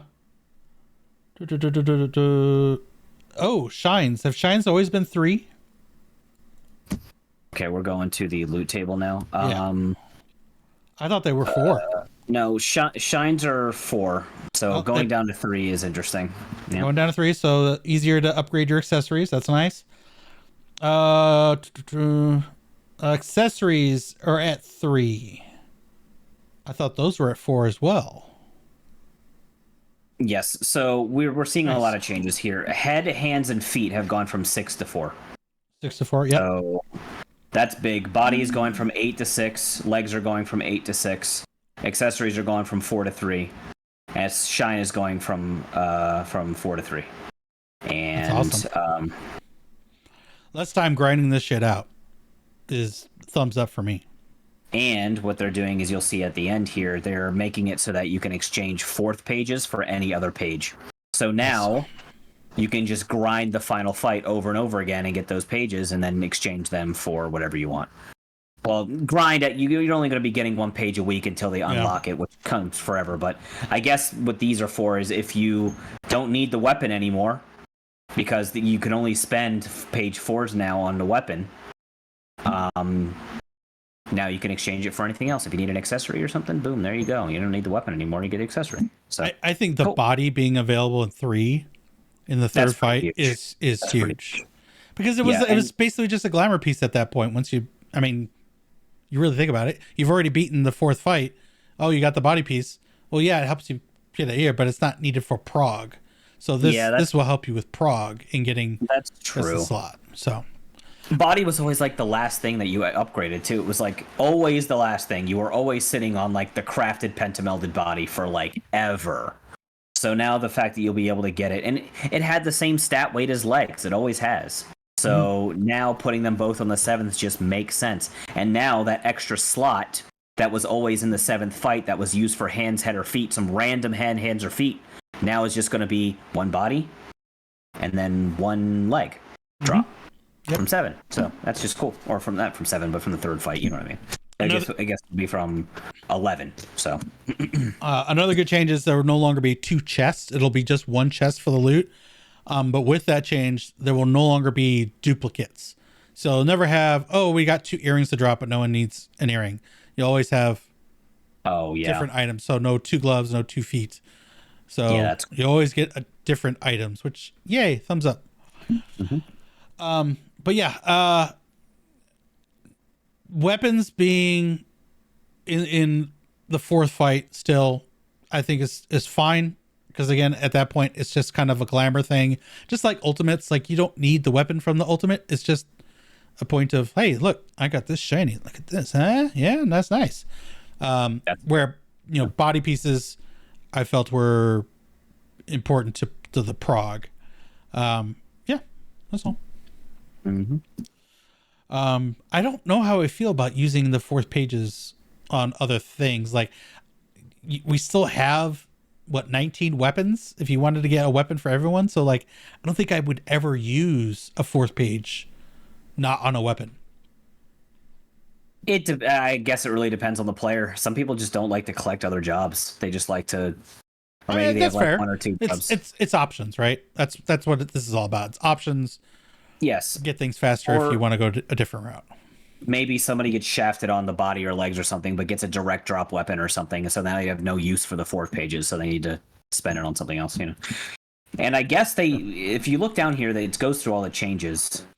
And I think they changed the needing 6 for hands, and feet to 4 a while ago. I think it was like last patch.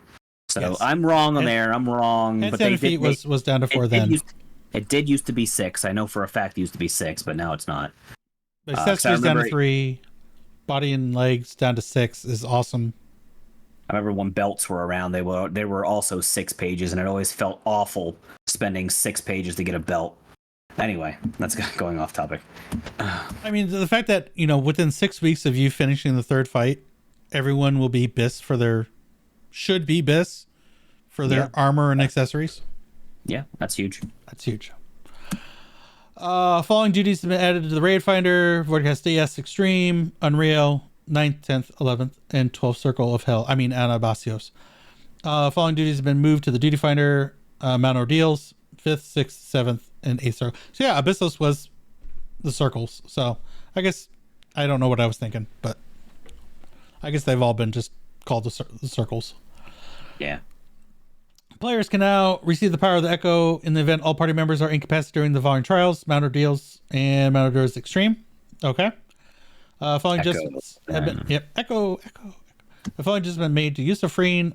Weekly restriction has been removed. Weekly restriction obtaining Ifracine coins has also been removed. Like, why do they wait until the very end? Boggles my mind. Who knows? Like, I would think people. I guess I don't know. I feel like when you drop the Moogle Tombstones event, unlock everything at that point. Like, you're in the stretch to the next patch at that point. Just let it be. That's fair. They probably could do it at that patch. You're right. Following adjustments made to the Omega Protocol Ultimate. The weekly restriction on obtaining Omega Tones has been removed. And item level sync has been set to item level 635, which we expected on both. Nothing. You know, the fact that we can just grind out those totems now, just it's awesome, right? Because we were all about that. Yeah, I've just got to prog the fight now.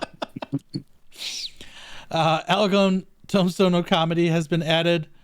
A very appropriate name.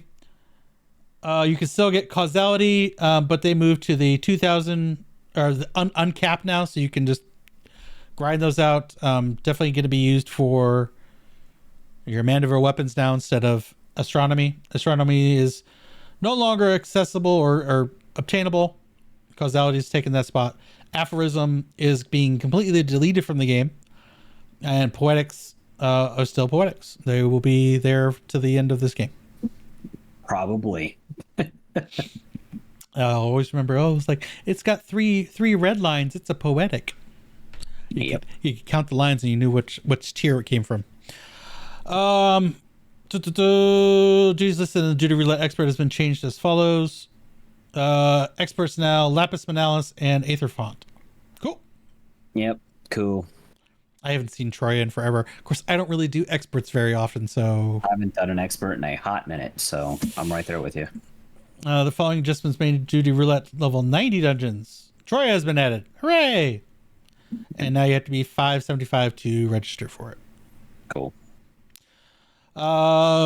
Voidcast IS has been added to Trials. That's the normal mode. Euphrosyne has been added to Roulette Alliance raids. Cool. The following duties have been added to normal raids. Normal, 9th, 10th, 11th, and 12th circle. Cool. Yay! The duties listed in Duty Roulette Mentor has been changed as follows. Just need to do all the all the new stuff. And the just to be able to do mentor. Yeah. Yeah, do all the normal stuff in the dungeon, the MSQ. You'll be fine. I like doing normal raids. Do you like doing them? Like, I like doing them every week. Do you mean like roulette? Actually, no, like actually just doing them for loot, like a weekly thing. Yeah, I mean, up until the point where I don't need the gear anymore, I always have fun for like probably 2 months, just every week doing like I'll do 9th, 10th, 11th, and 12th for like 2 months, just because it's fun. It's something to do, and I got a crap load of jobs to gear, and I'm not going to be buying full crafted for all of my jobs, so it's just nice to be able to have options to gear up my other jobs. So. Good to hear. Normal adjustments of names of tombstones. Yeah. I don't think any of the amounts have changed. They're just the names. All just the same making stuff. sure all the same. Yep, all the same. Same with PvP. It's all the same. Yep, okay. Hunts. Yep, just change the name. More scroll down. Same thing. Dungeon. Yep, same thing. Cytotron. Maps. Okay. Hey, do you want to try your hand out at the DPS? Go to Stone Sky Sea. Make sure you can do enough damage. There you go. Adjustment made to the following instance dungeons and trials. Positioning of certain NPCs has been adjusted in Siren Song C. Like, yeah, Siren Song. That was the very beginning of Siren Song, where you had like Lise and Alphino fighting the mobs on the ship. I guarantee you they're just swapping those places around because now they're doing all of this for the trusts. All of these are adjusted for the trusts. That's right. So they're part of the trust now. Barden's Metal, Domas, Castrum, Alamigo. Yep, that's all for trust. You're right. Good stuff. Duty support has been added to the following duties. Yep, we just talked about that. That's part of. Yeah, I keep saying trust, but it's duty support. You don't level them. You don't level them, so it's not trusts. Sure. When undertaking variant dungeons, I can't wait for the next variant dungeon, dude. Yeah, me too. It's gonna be a lot of fun. Have you finished all the paths on the previous one? No. We gotta get that done, dude.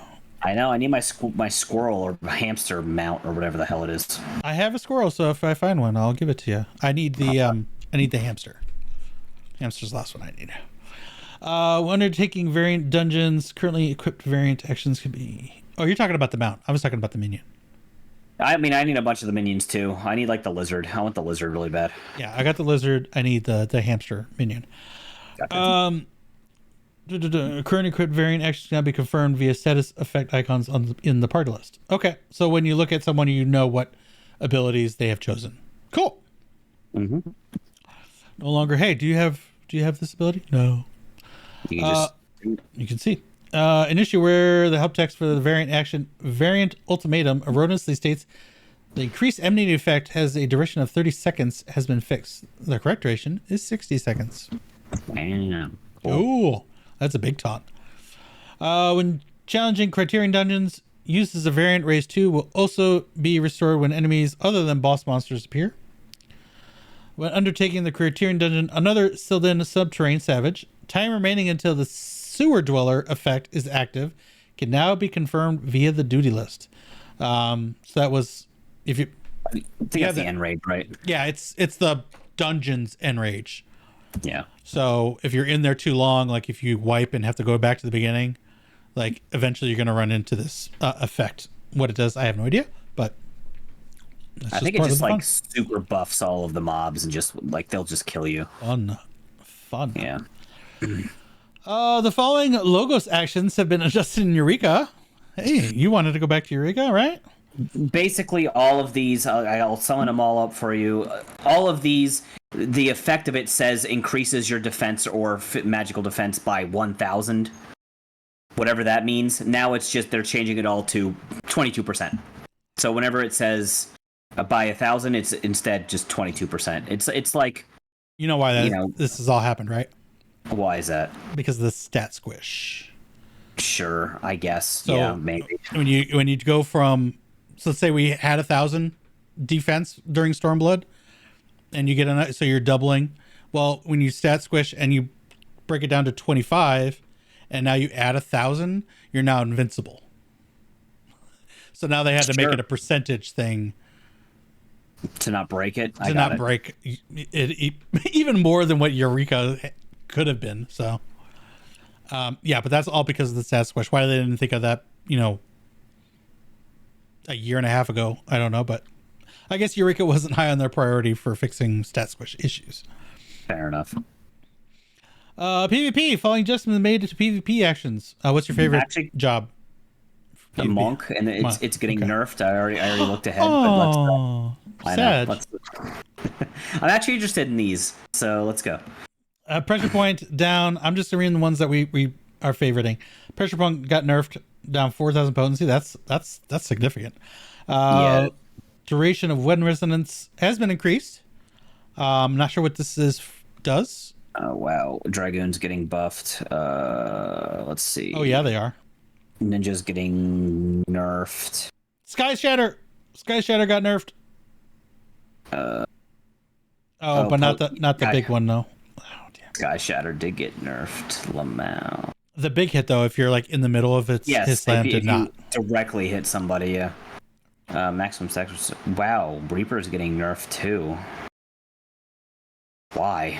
Okay. Well, Soul Slice got buffed. Oh, yeah, 5 seconds off. Yeah, okay. Maximum sex with Soul Reaver is reduced from 2 to 1. Okay, so it's a half and half. Yeah. Bard's getting buffed. Machinist getting a little nerfed.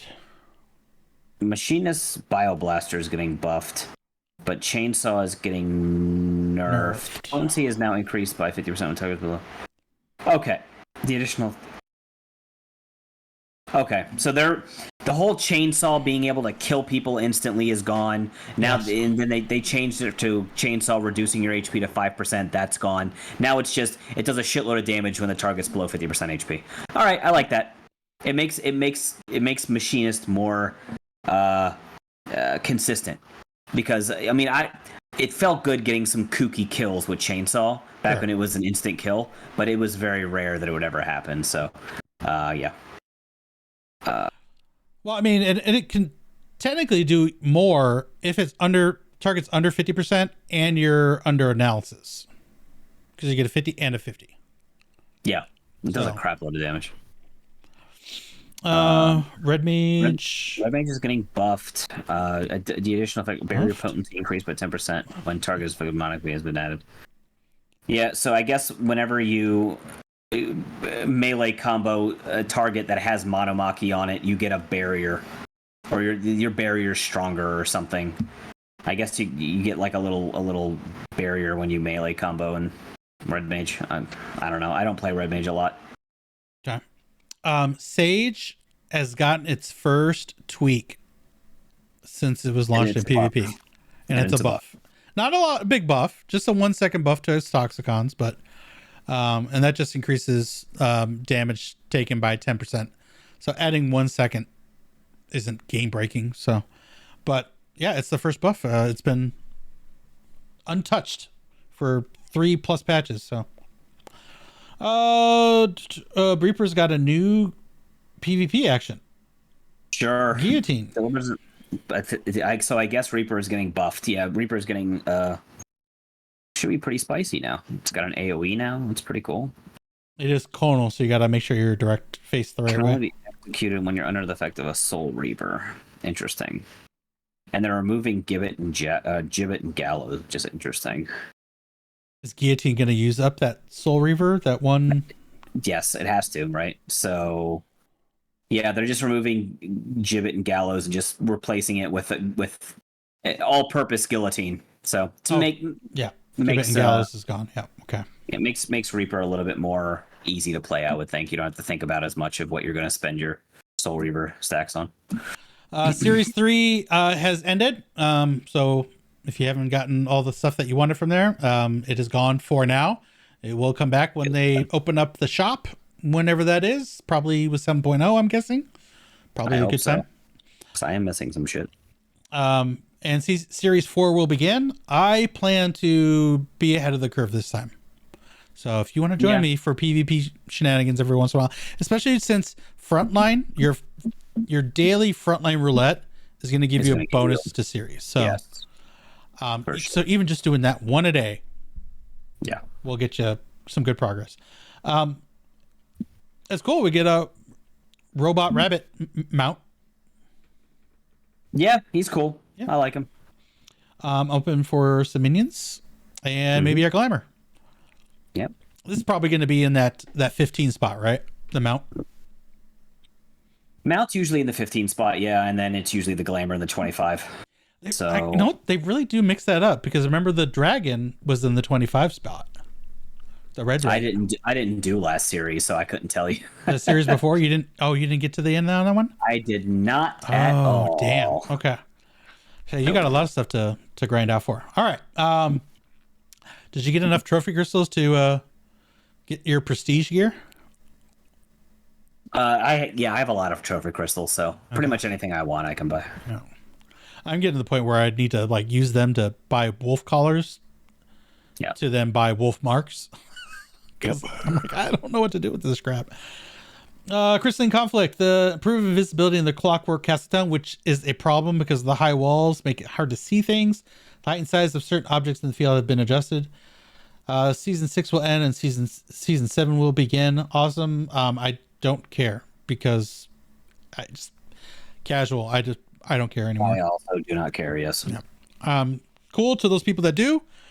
I think it's actually stupid that there is a PvP tournament that's team-based when you cannot even practice with your team. There's no way to practice with your team. It's absolutely asinine. Someday. And you can still be toxic in front lines and chat, but you can't chat in Crystalline Conflict. Like, what the fuck? Right? What the hell? Yeah. Anyways. Commendation crystals, a new ranking and tier reward will be added in season 7. What? I like this.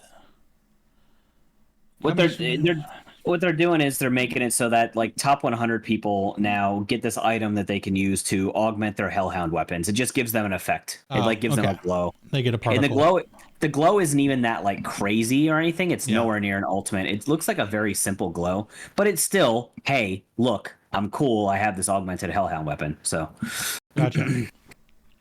Icon will display above the seasonal quartermaster for players to yet to claim their seasonal rewards. Okay. Music for Crystalline Conflict matches have been reverted to the version used prior to patch 6.38. Okay. I didn't notice a difference. Did they change the music in Crystalline Conflict? I didn't either. All right. Interesting. The following options for custom matches will now be toggled on by default: arena events and kits. Okay. Okay.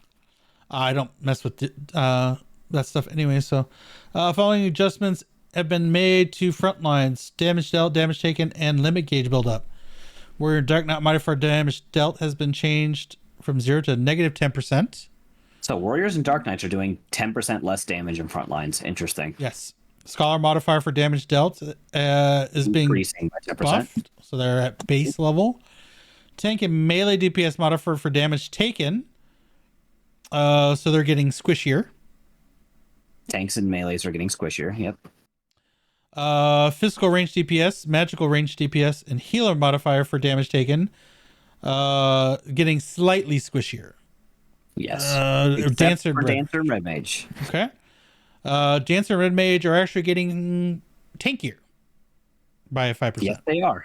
Yeah, strange, but okay. I am thankful for the tank change. Like, there were way too many Dark Knights, Paladin, Gunbreakers on front lines. Like, it was just, and they would not die.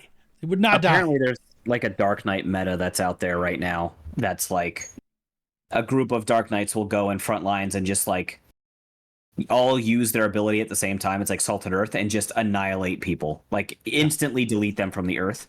So it's good to see that we'll be able to at least deal with them a little bit easier. Yeah. And then they're, they're going to do the shield, and then they're going to pop Living Dead, and then they're going to live long enough to get their shield back up. It's like, they just wouldn't die. Yeah. Like, all of them with their immunities. So I'm glad that they're a little bit easier to kill. And this is just in front lines. It's not Crystalline Conflict, it's just front lines. Duration of stun, heavy, bind, silent sleep, and deep freeze have been reduced by 25%. Great, because I hate being status effect locked. Hey, let's not forget. Yes, being CC'd sucks ass, but let's also not forget the last two here, where the amount of time to fill the limit gauge for Dragoon, Samurai, Dancer, and White Mage has been increased by 15 seconds. Because everybody in existence hates Zantazuken. I hate that ability with all of my soul. I hate it. And when a Dragoon jumps in the air and to do Sky Shatter, you know it's coming. Yeah, if you're you paying have time attention, to look at the guard ground. Or run and away. Everything. You have to be a Hawkeye on a Samurai, look at his debuffs and stuff to know he's going to use Zantazuken. You have to be like, it's just an instant kill. And I hate it so much. That's not going to happen on a front line when it's freaking 24v24 or whatever it is. So yeah, there's no way I'm looking at a Samurai's buffs. There's no way. So, good to see that. White Mage feels a little bad, and so does Dancer. The Dancer one is really fun. It just like takes you out of the fight for like 3 seconds. It's really weird. It's that dance where everybody dances, right? Sure. It's weird that one's getting nerfed, and the White Mage one, everybody has memed on a Flatus Purgation because it used to be really strong, but I just don't feel threatened by it anymore. So to see it being nerfed again feels kind of bad. I think they're kind of taking wing and laser beam. It's the one where like the White Mage like shoots a laser beam and it stuns you. Anybody who's in front of them, it's like a column that it hits. Okay. And it used to be really, really strong, and it like just completely wiped people. But now it's like that. I just don't feel that threatened by it anymore. So sad to see it nerfed. But Bards is getting buffed. Now you get the Bard. I don't even remember what the Bard one is. I think it like buffs your team or something, makes them stronger. Yeah. So that's cool. I always liked my Sage one. Yeah, I like the Sage one too. The Sage one is busted when you're playing like, control parts of the map. Like if you have to control the Crystal and Crystalline Conflict, or control the top part of the Rival Wings map, it's really good to have. But yeah. I love it for Crystalline Conflict too. So, the limp status will no longer be applied to players who are attacked while riding a mount. Yay! Oh, thank God. That was so awful. If a player is attacked while mounted, they will now forcibly dismount and gain the hoofing it status for 5 seconds. You just won't be able to remount. You won't be able to remount. Okay, that's fine. Like, just riding around and catching a stray like dot all of a sudden from out of nowhere, and you're like, oh my God. Having to get off your mount, then use your cleanse, and then get back on your mount or sprint away is like the most annoying thing in the planet. So I agree. The invulnerability status given at each Grand Company's base will now prevent all status and knockback effects while active. Cool. Okay. Designated quantity of data required to win a campaign in Seal Rock Seas has been reduced from 800 to 700. Faster Seal Rocks. I did a recent Seas, and yeah, that took almost the full time. So they're trying to get away from those 30-minute matches. It looks like they seem to, for sure. All across the board, they're making it. They want Frontlines to go faster, and I'm 100% okay with that. Yep. So I mean, that's why we were like all gung ho about doing Hidden Gorge, because those could be done in 10 minutes. Absolutely. Yeah. And there's a 50-50 chance of winning instead of a 1/3 chance, and Rival Wings is fun. Yeah. So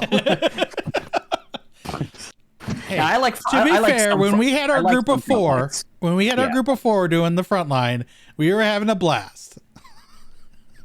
I do like some Frontlines. I do like Ansel Haker a lot, and I like Shatter too. So the following adjustment is made to Shatter. Designated quantity of data required to win a campaign has been increased from 1,600 to 2,000.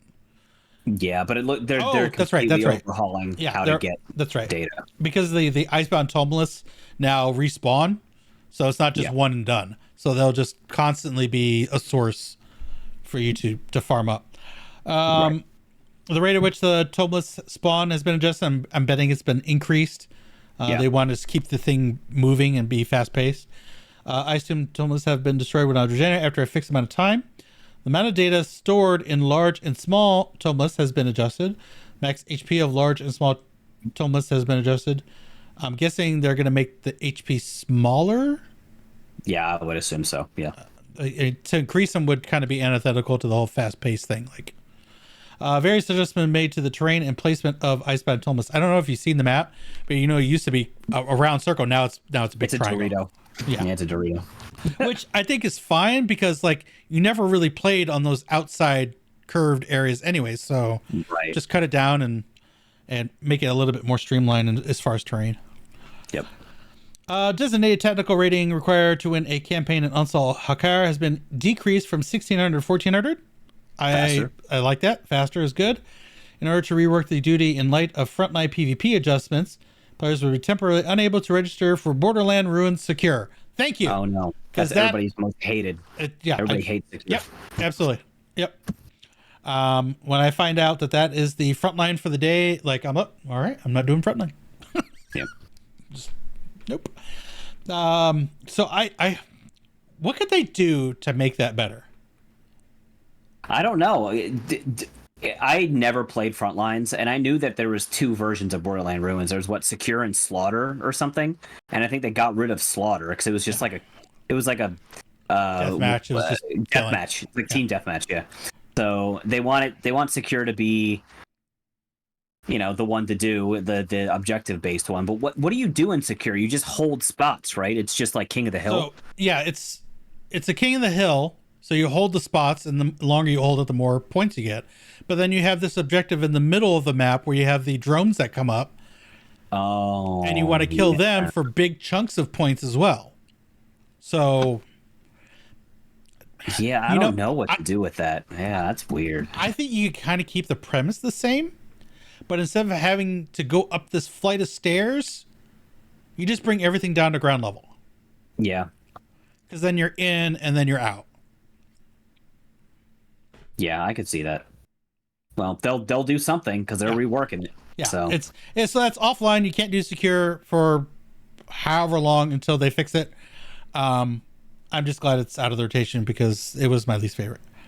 Yeah. Here's the map for the new Shatter. Yep, nice, delicious nice and Dorito. Yep. This is Shatter, right? No, this is Onsol. This is Onsol.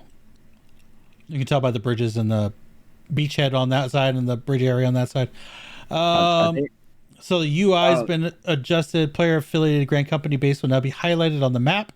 Yeah, this is Onsol. You're right. I thought this was already on there.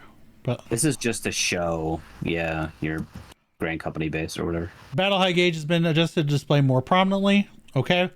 Not like I ever make use of that because I always die before I get a good battle high anyways. Same. I cannot get a high fucking battle high to save my life. There was one time I got to battle high 4 on a monk. Nice. I was just picking people off and just then hiding in the back. I would then charge in, pick those people off, get to the back. That's what you got to do, dude. Score info has been added as a HUD element. I think this is nice and clean. I like this. It's better than better than that duty, support. You have the scores on the side. This is much nicer. Yeah. Winning team name will now be displayed in Japanese when the in-game language is set to Japanese. Funny that it wasn't. That's weird. Yeah. Daily Challenge Frontline will now give PvP Series XP. Yay! Thank God. Thank God. As long as they don't nerf the gain from all the other stuff. As long as this is a pure buff to getting your shit done, that's great. Yep. All right. This, I believe, is raid gear. It has to be with those crystals and stuff on the back. This is their response to the fire that's on the back of all the other ones from Abysso. So this is like the new things. This has got to be raid.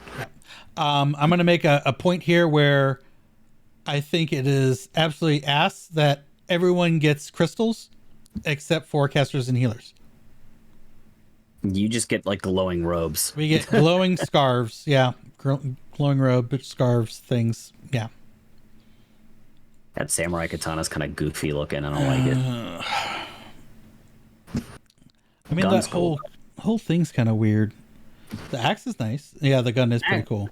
The gun kind of looks like an Ikelos weapon from Destiny. I'm not gonna lie. It does. Yeah. That's where Rasputin went. He just went to Final Fantasy. Nice. Yep. Grand prize winning entries for the weapon design contest have been added. There's some crazy stuff like the circle chainsaw axe was pretty dope. I like pretty much all of these. I think the Dark Knight one's a little chunky.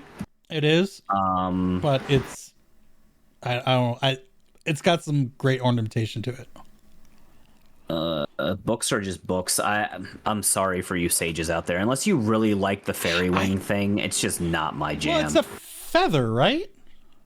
I thought it was like wing of some sort. I thought it was like Feyuul's grand like wings or something. I thought like that's what it's supposed to be. It's like a plume, feather, or wing. I think it's okay. It's not great, but it's okay. If they're like phoenix feathers, I could get behind it, but we'll see. I guess we'll have to see when we get them. These have got to be the tombstone weapons, then, right? Probably. Yeah, I think these are the tombstone weapons that you'll get. Well, these are pretty fresh, then. I mean, I don't want to get a lot of these. Usually, the tombstone weapons I kind of like forget, but these. That axe. Oh, the axe is sick. The axe is dope. Circle chainsaw axe. If it revs when you have it, in the ready position, and it spins around, that's gonna be sick. Dope, bro. And then it needs to make the sound. Oh God, can you imagine if it does both? It actually spins around and you hear a little whirring. Yeah. Reaper's one looks actually halfway decent. Reaper's amazing. So are Ninja. So is Monk. Monk wins. I'm sorry. Monk wins. So they seem to be really leaning into Reaper and the bandages. Yeah. How do you feel about that? I think it's fine. It's their aesthetic. At least for right now. We'll see what their JSE is in 7.0, but for now they're going with the whole like tortured soul bandages all over the place kind of emo edgy thing, and I'm fine with it. Especially the scythe. I love the scythe. It's so edgy. I love it. So it's right up my style, right up my alley. I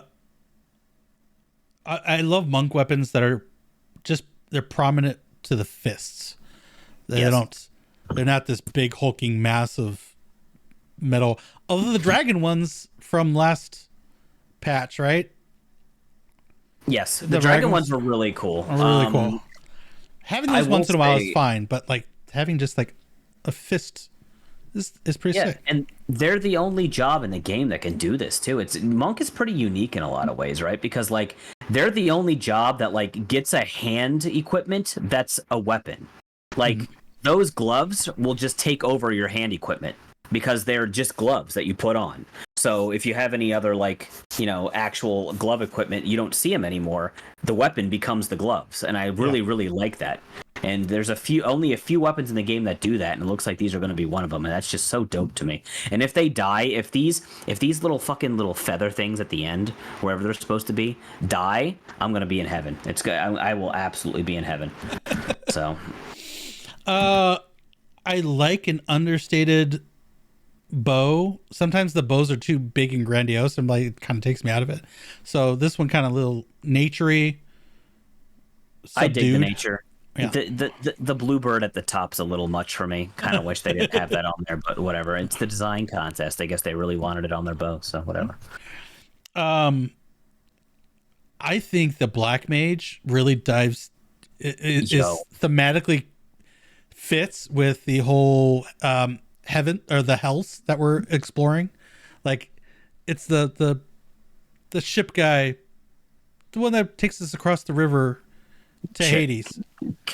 Charon or Charon, whatever. Charon. Yeah. Like this is his lantern as we go across in this boat. So good. Whoever came up with this design was a fucking genius. This is one of the coolest black mage stabs I've ever seen. Yeah. Red mage is cool. I like red mage. I don't really know what they're going for, but it's I kind like of a curved thing, doesn't it? Yeah. It's unique in that way, so I'll have to pick it up. Kind of a saber thing going on. All right. New recipes. This is the crafted gear. Looks like shit. What do you expect? Kind of a sporty outfit. I like this is. We're gonna craft, so yeah, let's go to battle. Yeah.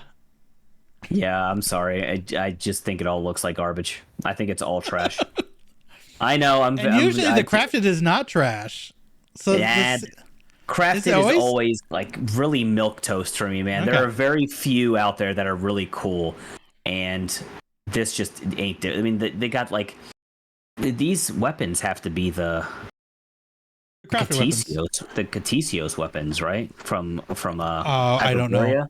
I think that's the Hyperborea scythe, 100%. 100%. That's the Hyperborea scythe. So it's reskin Hyperborea. Yeah. Some of those Hyperborea weapons are dope though. Like the Sage ones are one of my favorite Sage weapons in the game. So if you can dye those, is that the big machine gun? They're the wings. Oh, it's the wings, but they are very, very pointy. So when they come out, like they're very pointy. Some of them have like wings on them, so they kind of look like floating little ships. Okay. I don't know. I have to show them to you, but they're usually my glamour if I'm not glammed with the DSR. But whatever. Go ahead, rub that in. I'm not trying to. I'm just saying. Look, but some of these weapons are pretty dope. So maybe this set will be salvaged by the weapons. But as for the armor, I'm just not feeling it, dude. I'm just not feeling it at all. Now the tank is okay. But that's about it. Just been made to the graphics of the following equipment: Valentine's gloves, all 3 versions. Okay, I'm guessing. Whatever. Probably has to do with gender because they're skin tone. You can now see different skin tone. Oh, that's probably it. I don't know how did they miss that. You can't see your skin tone. Well, whatever. Following items can now be equipped regardless of gender.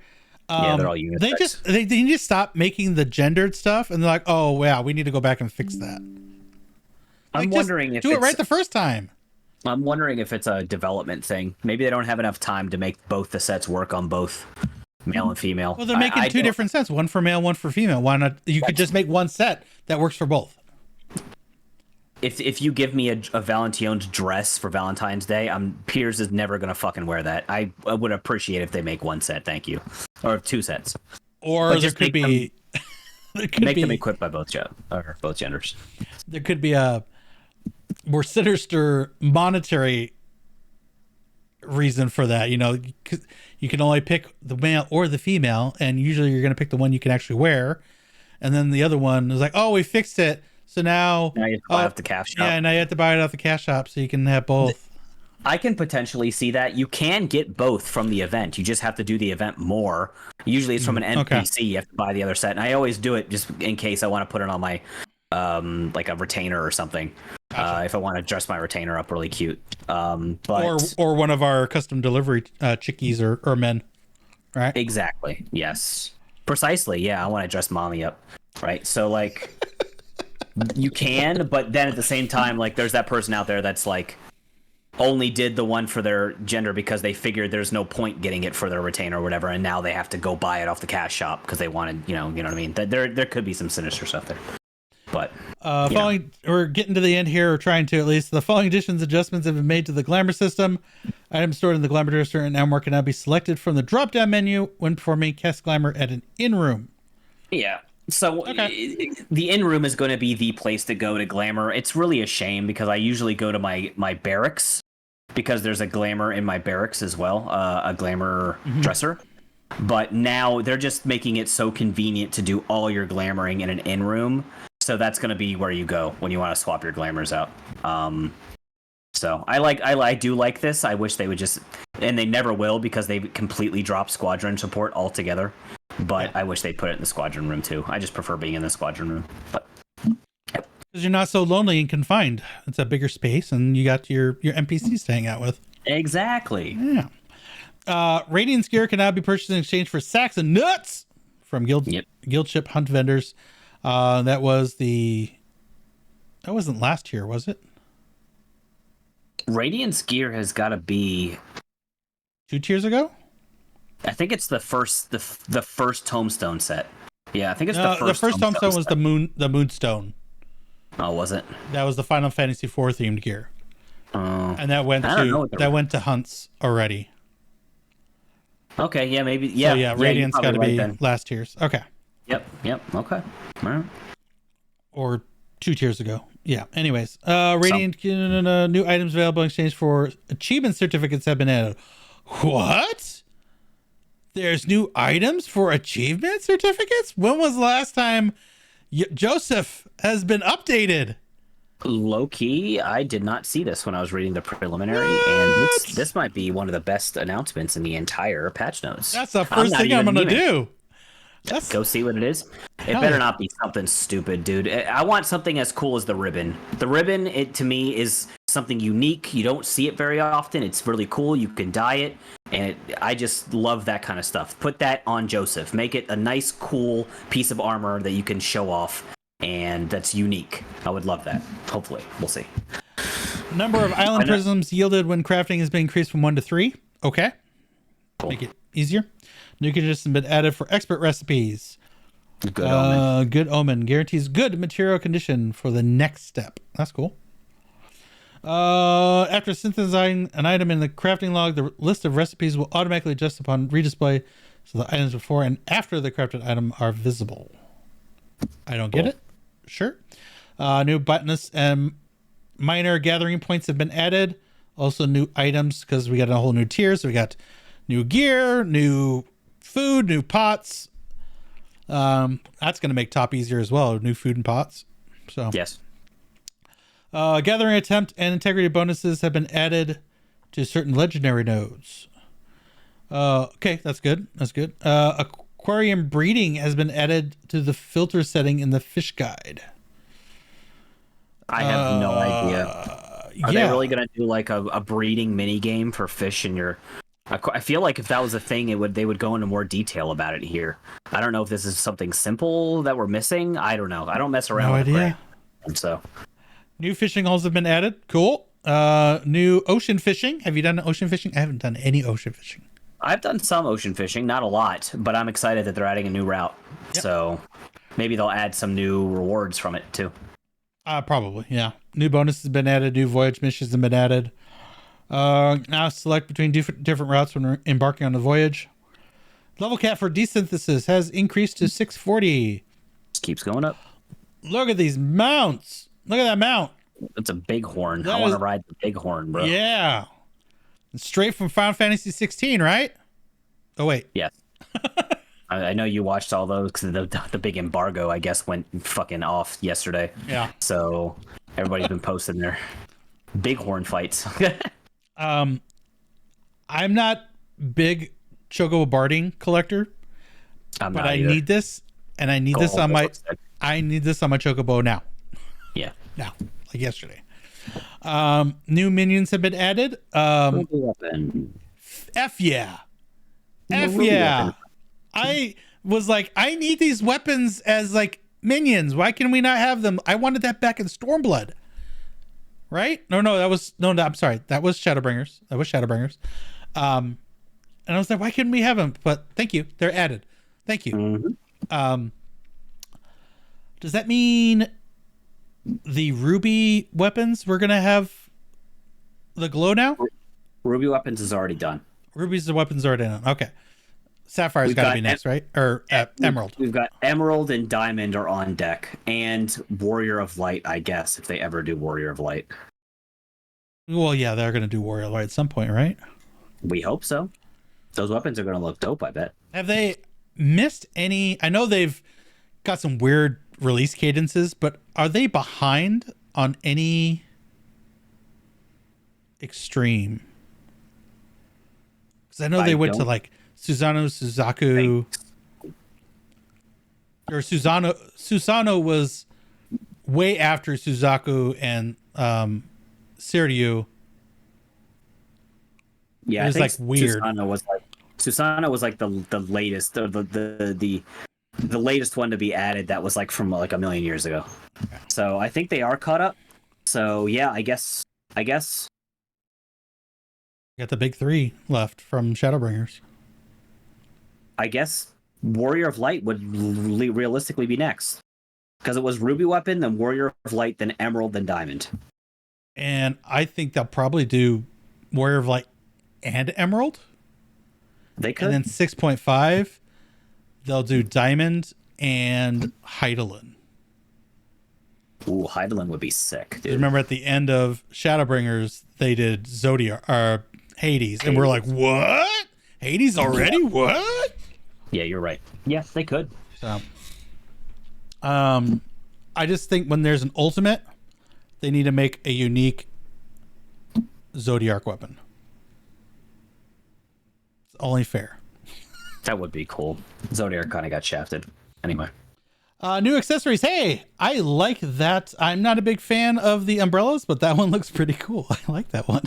Got a little mustache on it. Yeah, his mustache, bro. Fashion accessories can be faced separately from mounts on the pet hotbar. Okay. Help function has been added. Fashion accessories, glasses, and wing accessories will now display when engaged in battle in the overworld. Almost there. We're almost there. So a little bit further into the instances, and we're gonna have Diablo swings and people wearing shades and stuff, and they'll be all glammed out. Yeah. Random system stuff. I don't think any of this is really interesting. New achievements. We know all of this. When selecting a character's date of birth and patron deity, an additional help message will display to inform players the choices have no effect on gameplay. Used to. Now I don't. In order to prevent server congestion immediately following the release of 6.4, we will be implementing multiple field instances for Radz-at-Han, Garlemald, and Elpis. Probably because all are going to be needed for MSQ and the raid. So everyone's going to be in those zones. Yep. You can now see the taxes now on the macro board. Following additions made to retainers, new items can be obtained. New exploration ventures have been added. Layout of the retainer exploration venture window has been adjusted to include a search feature and a venture history. Cool. I really like that because I'm like, okay, what level range was this specific item I wanted to get for crafting? I know it was Stormblood, but was it? Yep. So, yes, very nice. Thank you. Following addition adjustments made to gear. Gear sets can now be used from the beginning of the game, and up to 100 total gear sets may be saved. So they just kind of unlocked that. It's no longer bound by how many jobs you have unlocked. Yeah. So just have at it. Now you just need to unleash the floodgates on glamour, like increase the dresser to like 5,000 and give us like 50 plates and we'll be good. That's enough, right? Mm-hmm. Make it 100. So each job can have 5 plates. Make it infinite. Okay. Infinite.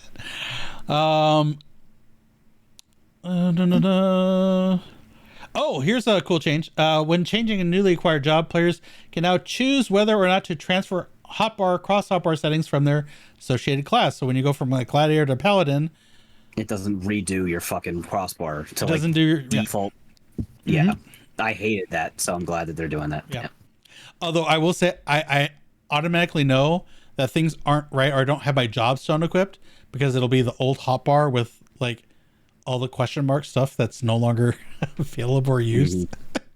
Yeah. I'm like, oh, I need my job stone, and I put that on. There we go.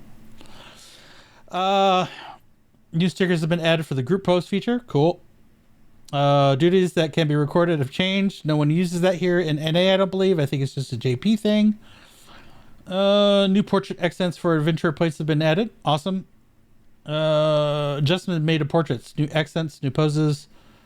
Will now display at the start of treasure hunt dungeons and seasonal event instance dungeons. Cool. Yeah. Message now displayed in the portraits menu when no gear sets have been registered.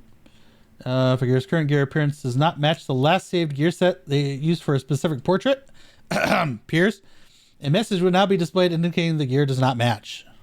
Thank God. Thank God. It tells you what is wrong with your portrait and why it won't work. It tells you your hands are wrong. Switch them. Or I still think it's garbage, but okay. Yeah, anytime you make any sort of change to your character's equipment, it won't match up with what's saved to the portrait, which means the portrait will be broken. So every time you put a different piece of equipment on, you got to resave your their portrait. And I know Piers is notorious about. Nah, I just don't. The whole set makes my head hurt, and I don't think it should. I don't think it should be as complicated as it is. But I think also part of it is that you actually actively play so mmany jobs, so to remember to, I fixed the gear and now save, and fix the gear and now save, and fix the gear, and I'm like, I play like 3 jobs for various content, but yeah. Following additions, adjustments have made to player accommodations. When the display of portraits is enabled, it will now also display after matches in Crystalline Conflict. Cool, because that's what I give. If is that going to be in other things as well, or is it just Crystalline Conflict? Because that's how I base my accommodations now. I don't know about you.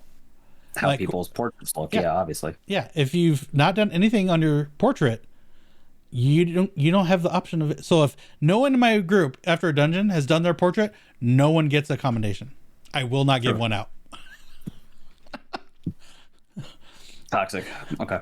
Yep. I said from the beginning when this started coming out, I'm like, portraits are the true end game. Here it is. Following adjustment have been made to display names. We will now have our job icons next to us. This is going to be so awesome for rating, dude. Yeah. And for recording and looking back, I'm like, all right, I know where each person is. I don't have to squint to like, oh, that's Alfredo over in that corner. Oh, that's Aeon there in that corner. Their job really icon's going to be right next to them. So, I mean, it was already added to PvP, so the fact that it's now part of PvE is awesome. I love it. Yep. Mm-hmm.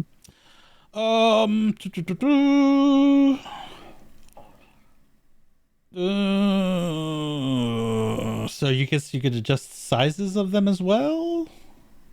Yeah, I'm assuming players are not going to want them. You can hide the traveler title. Okay. La la la la. Display icons for classic jobs and roles in the chat log. I mean, no. So there's options. If you want to see more information in the chat log, options. You can. Yeah. I'll probably be turning all of that off in the chat log.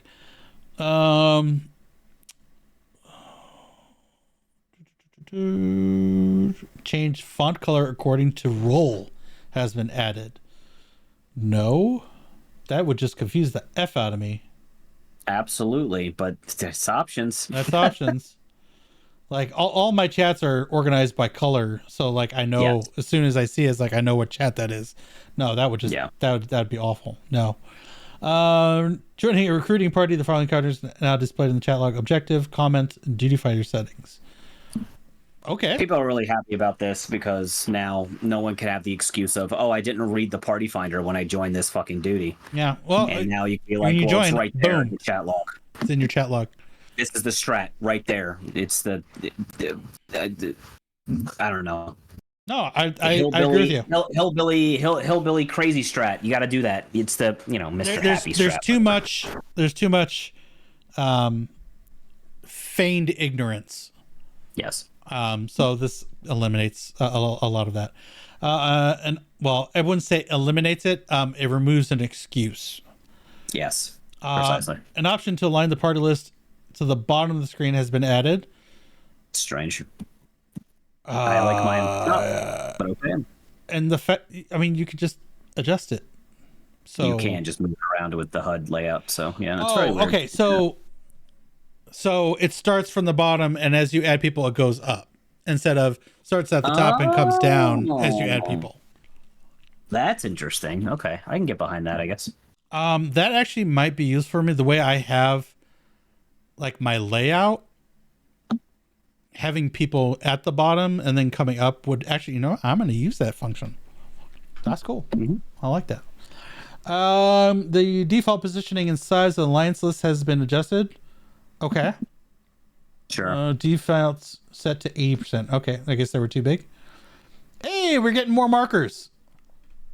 Yeah, we're getting 5, 6, 7, and 8. It only went 1, 2, 3, 4, huh? So we're getting those for a whole alliance. And are we getting the whole party? Actually, the whole full party. Oh, okay. Nothing I'm else. sorry. We're getting 6, 7, 8. We had 1 through 5. Then the 3 chains and the 2 no's. Okay. That's fine. Cool. So now we can mark 8 people. Mm-hmm. Or, for those that are not as honest, their CAC bots can now auto mark the 8 people, in the order of when they need to do their mechanic, right? Precisely. Yes.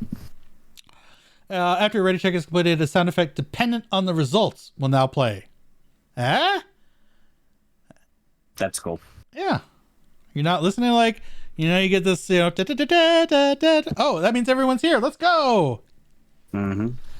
An option to store newly obtained items in the last open inventory slot has been added. Okay. Excellent. So it's separating it from the rest of your inventory?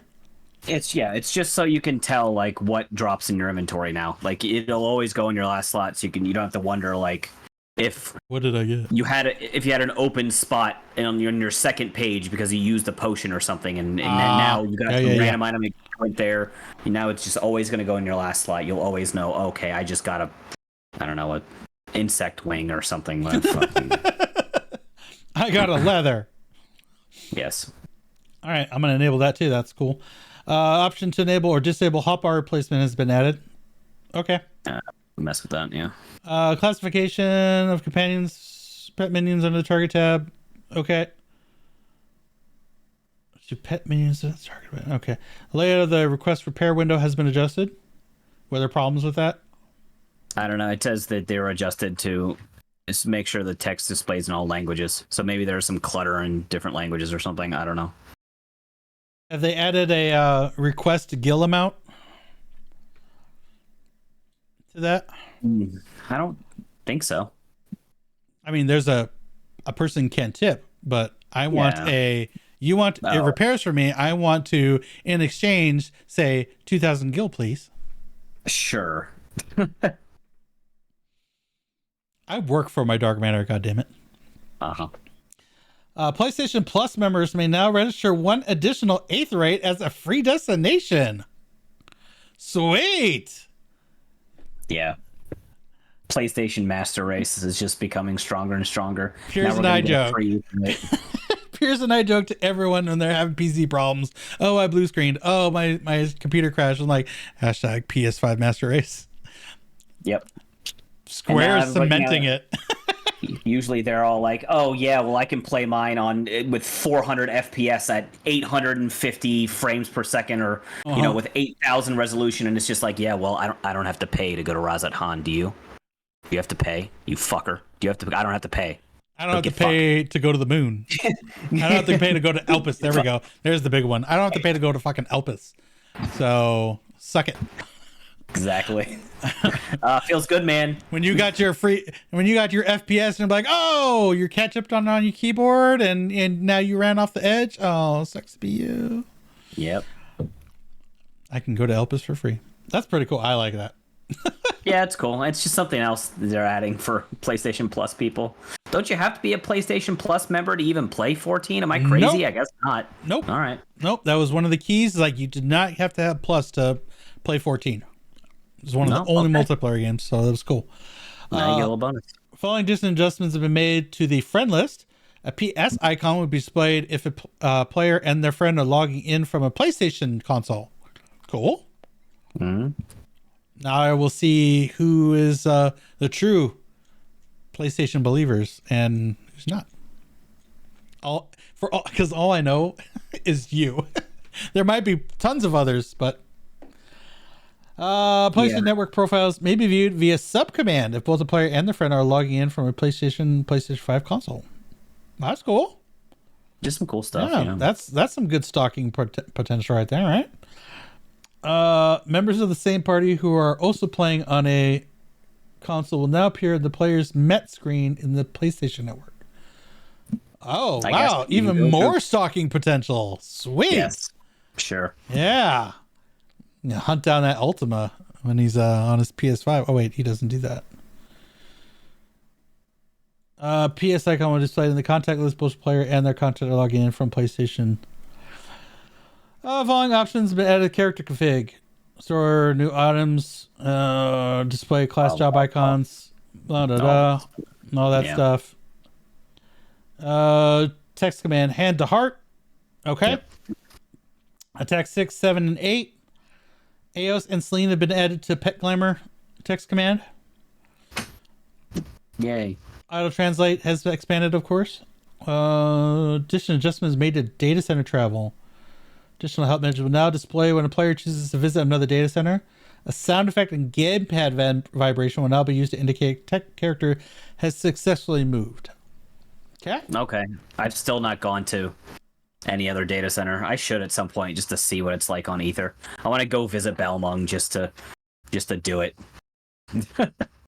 I got people that like to have me along for the ride on they're on Goblin, so I'm not sure what data center that is, so but it's not the one we're on. I guess it's Crystal. Just Crystal. I mean, it also opens up. I mean, data center travel opened up the raiding scene so much now. Mm-hmm. Like you can join any raid team on any. Like you just go on recruiting now, and you can find any raid team in North America, and you can just go join them because of this, which is great. Yep. So now it just makes it easier to tell when you're traveling, I guess. Yeah, done traveling. Yeah, especially when that timer can be like 5 minutes, 6 minutes. It's like, ugh. Yeah. It's usually not that long, but sometimes it can be. New trophies have been added. Hashtag PS5 Master Race. Yeah. Following addition adjustments made to the Mac versions. Okay, yeah, oh, that's great. I did go down to known issues. I thought this was hilarious. An issue in Island Sanctuary wherein leaving the supply and demand window open with multiple products listed will cause the client to forcibly close when the clock passes midnight Earth time. I mean, I have to try this now just to crash my game. I mean, I have to. That sounds amazing. A menu plus the time of day. Crash. That's awesome. Well, it's probably like the game is trying to update what the new supply and demand is, but it can't because you're on the fucking thing, and so it like freaks out and crashes. Yeah, it's good times. Yeah. All right, That is it for these patch notes. These are always pretty long, but thank you, Piers, for joining me. We'll wrap this up, and we will hopefully see you all in Final Fantasy XIV and Eorzea. What is the name of the planet? Aetheris? Aetheris, yes. Aetheris, yeah. I still like to call it Eidolon because that's what it was called beforehand. Anyways, thank you for joining us. See you in the game. Piers, where can people find you? People can find me. I'm pretty furtive nowadays. I'm not a whole lot of places. I'm playing Final Fantasy. I haven't been for a long time, but with 6.4 coming around, I'll be on the game a lot more. So you can find me in the game. I'm on the Leviathan server, Piers Harvey. You can come hang out, or you can tell me to come hang out with you, and I'll data center travel and come hang out with you. It'll be great. Yay! Other than that, I was trying to stream. We'll see if I can get back into that, but I've got a lot on my plate right now. But hopefully, once some time frees up, I can start doing some more fun stuff because I like hanging out with people. So, but where can people find you? You're everywhere. Twitch, Twitter, YouTube, all at Tarkoth Gaming. You can find me on Excalibur. It's Tarkoth Solo. I might be moving to Leviathan though soon, so we'll see. Might be joining your FC, big guy. Oh man, wouldn't that be fun? Yeah, good times, right? Mm-hmm. That way I can actually always have FC buffs and like consistent people on. That's fair. There is always FC buffs. Yeah. So I mean, I have access to my FC buffs. I can put them up whenever, but yeah, I know what you mean. My FC is the people we raid with, and they are raid loggers, so I don't see them on ever. So good times. Anyways. That and it's a Paisa house, and goddamn, that thing's ugly. Now you need to get out of there. Yeah, we're done. Until next time, y'all take care of yourselves, stay safe, and we'll see you folks soon. Peace, my friends.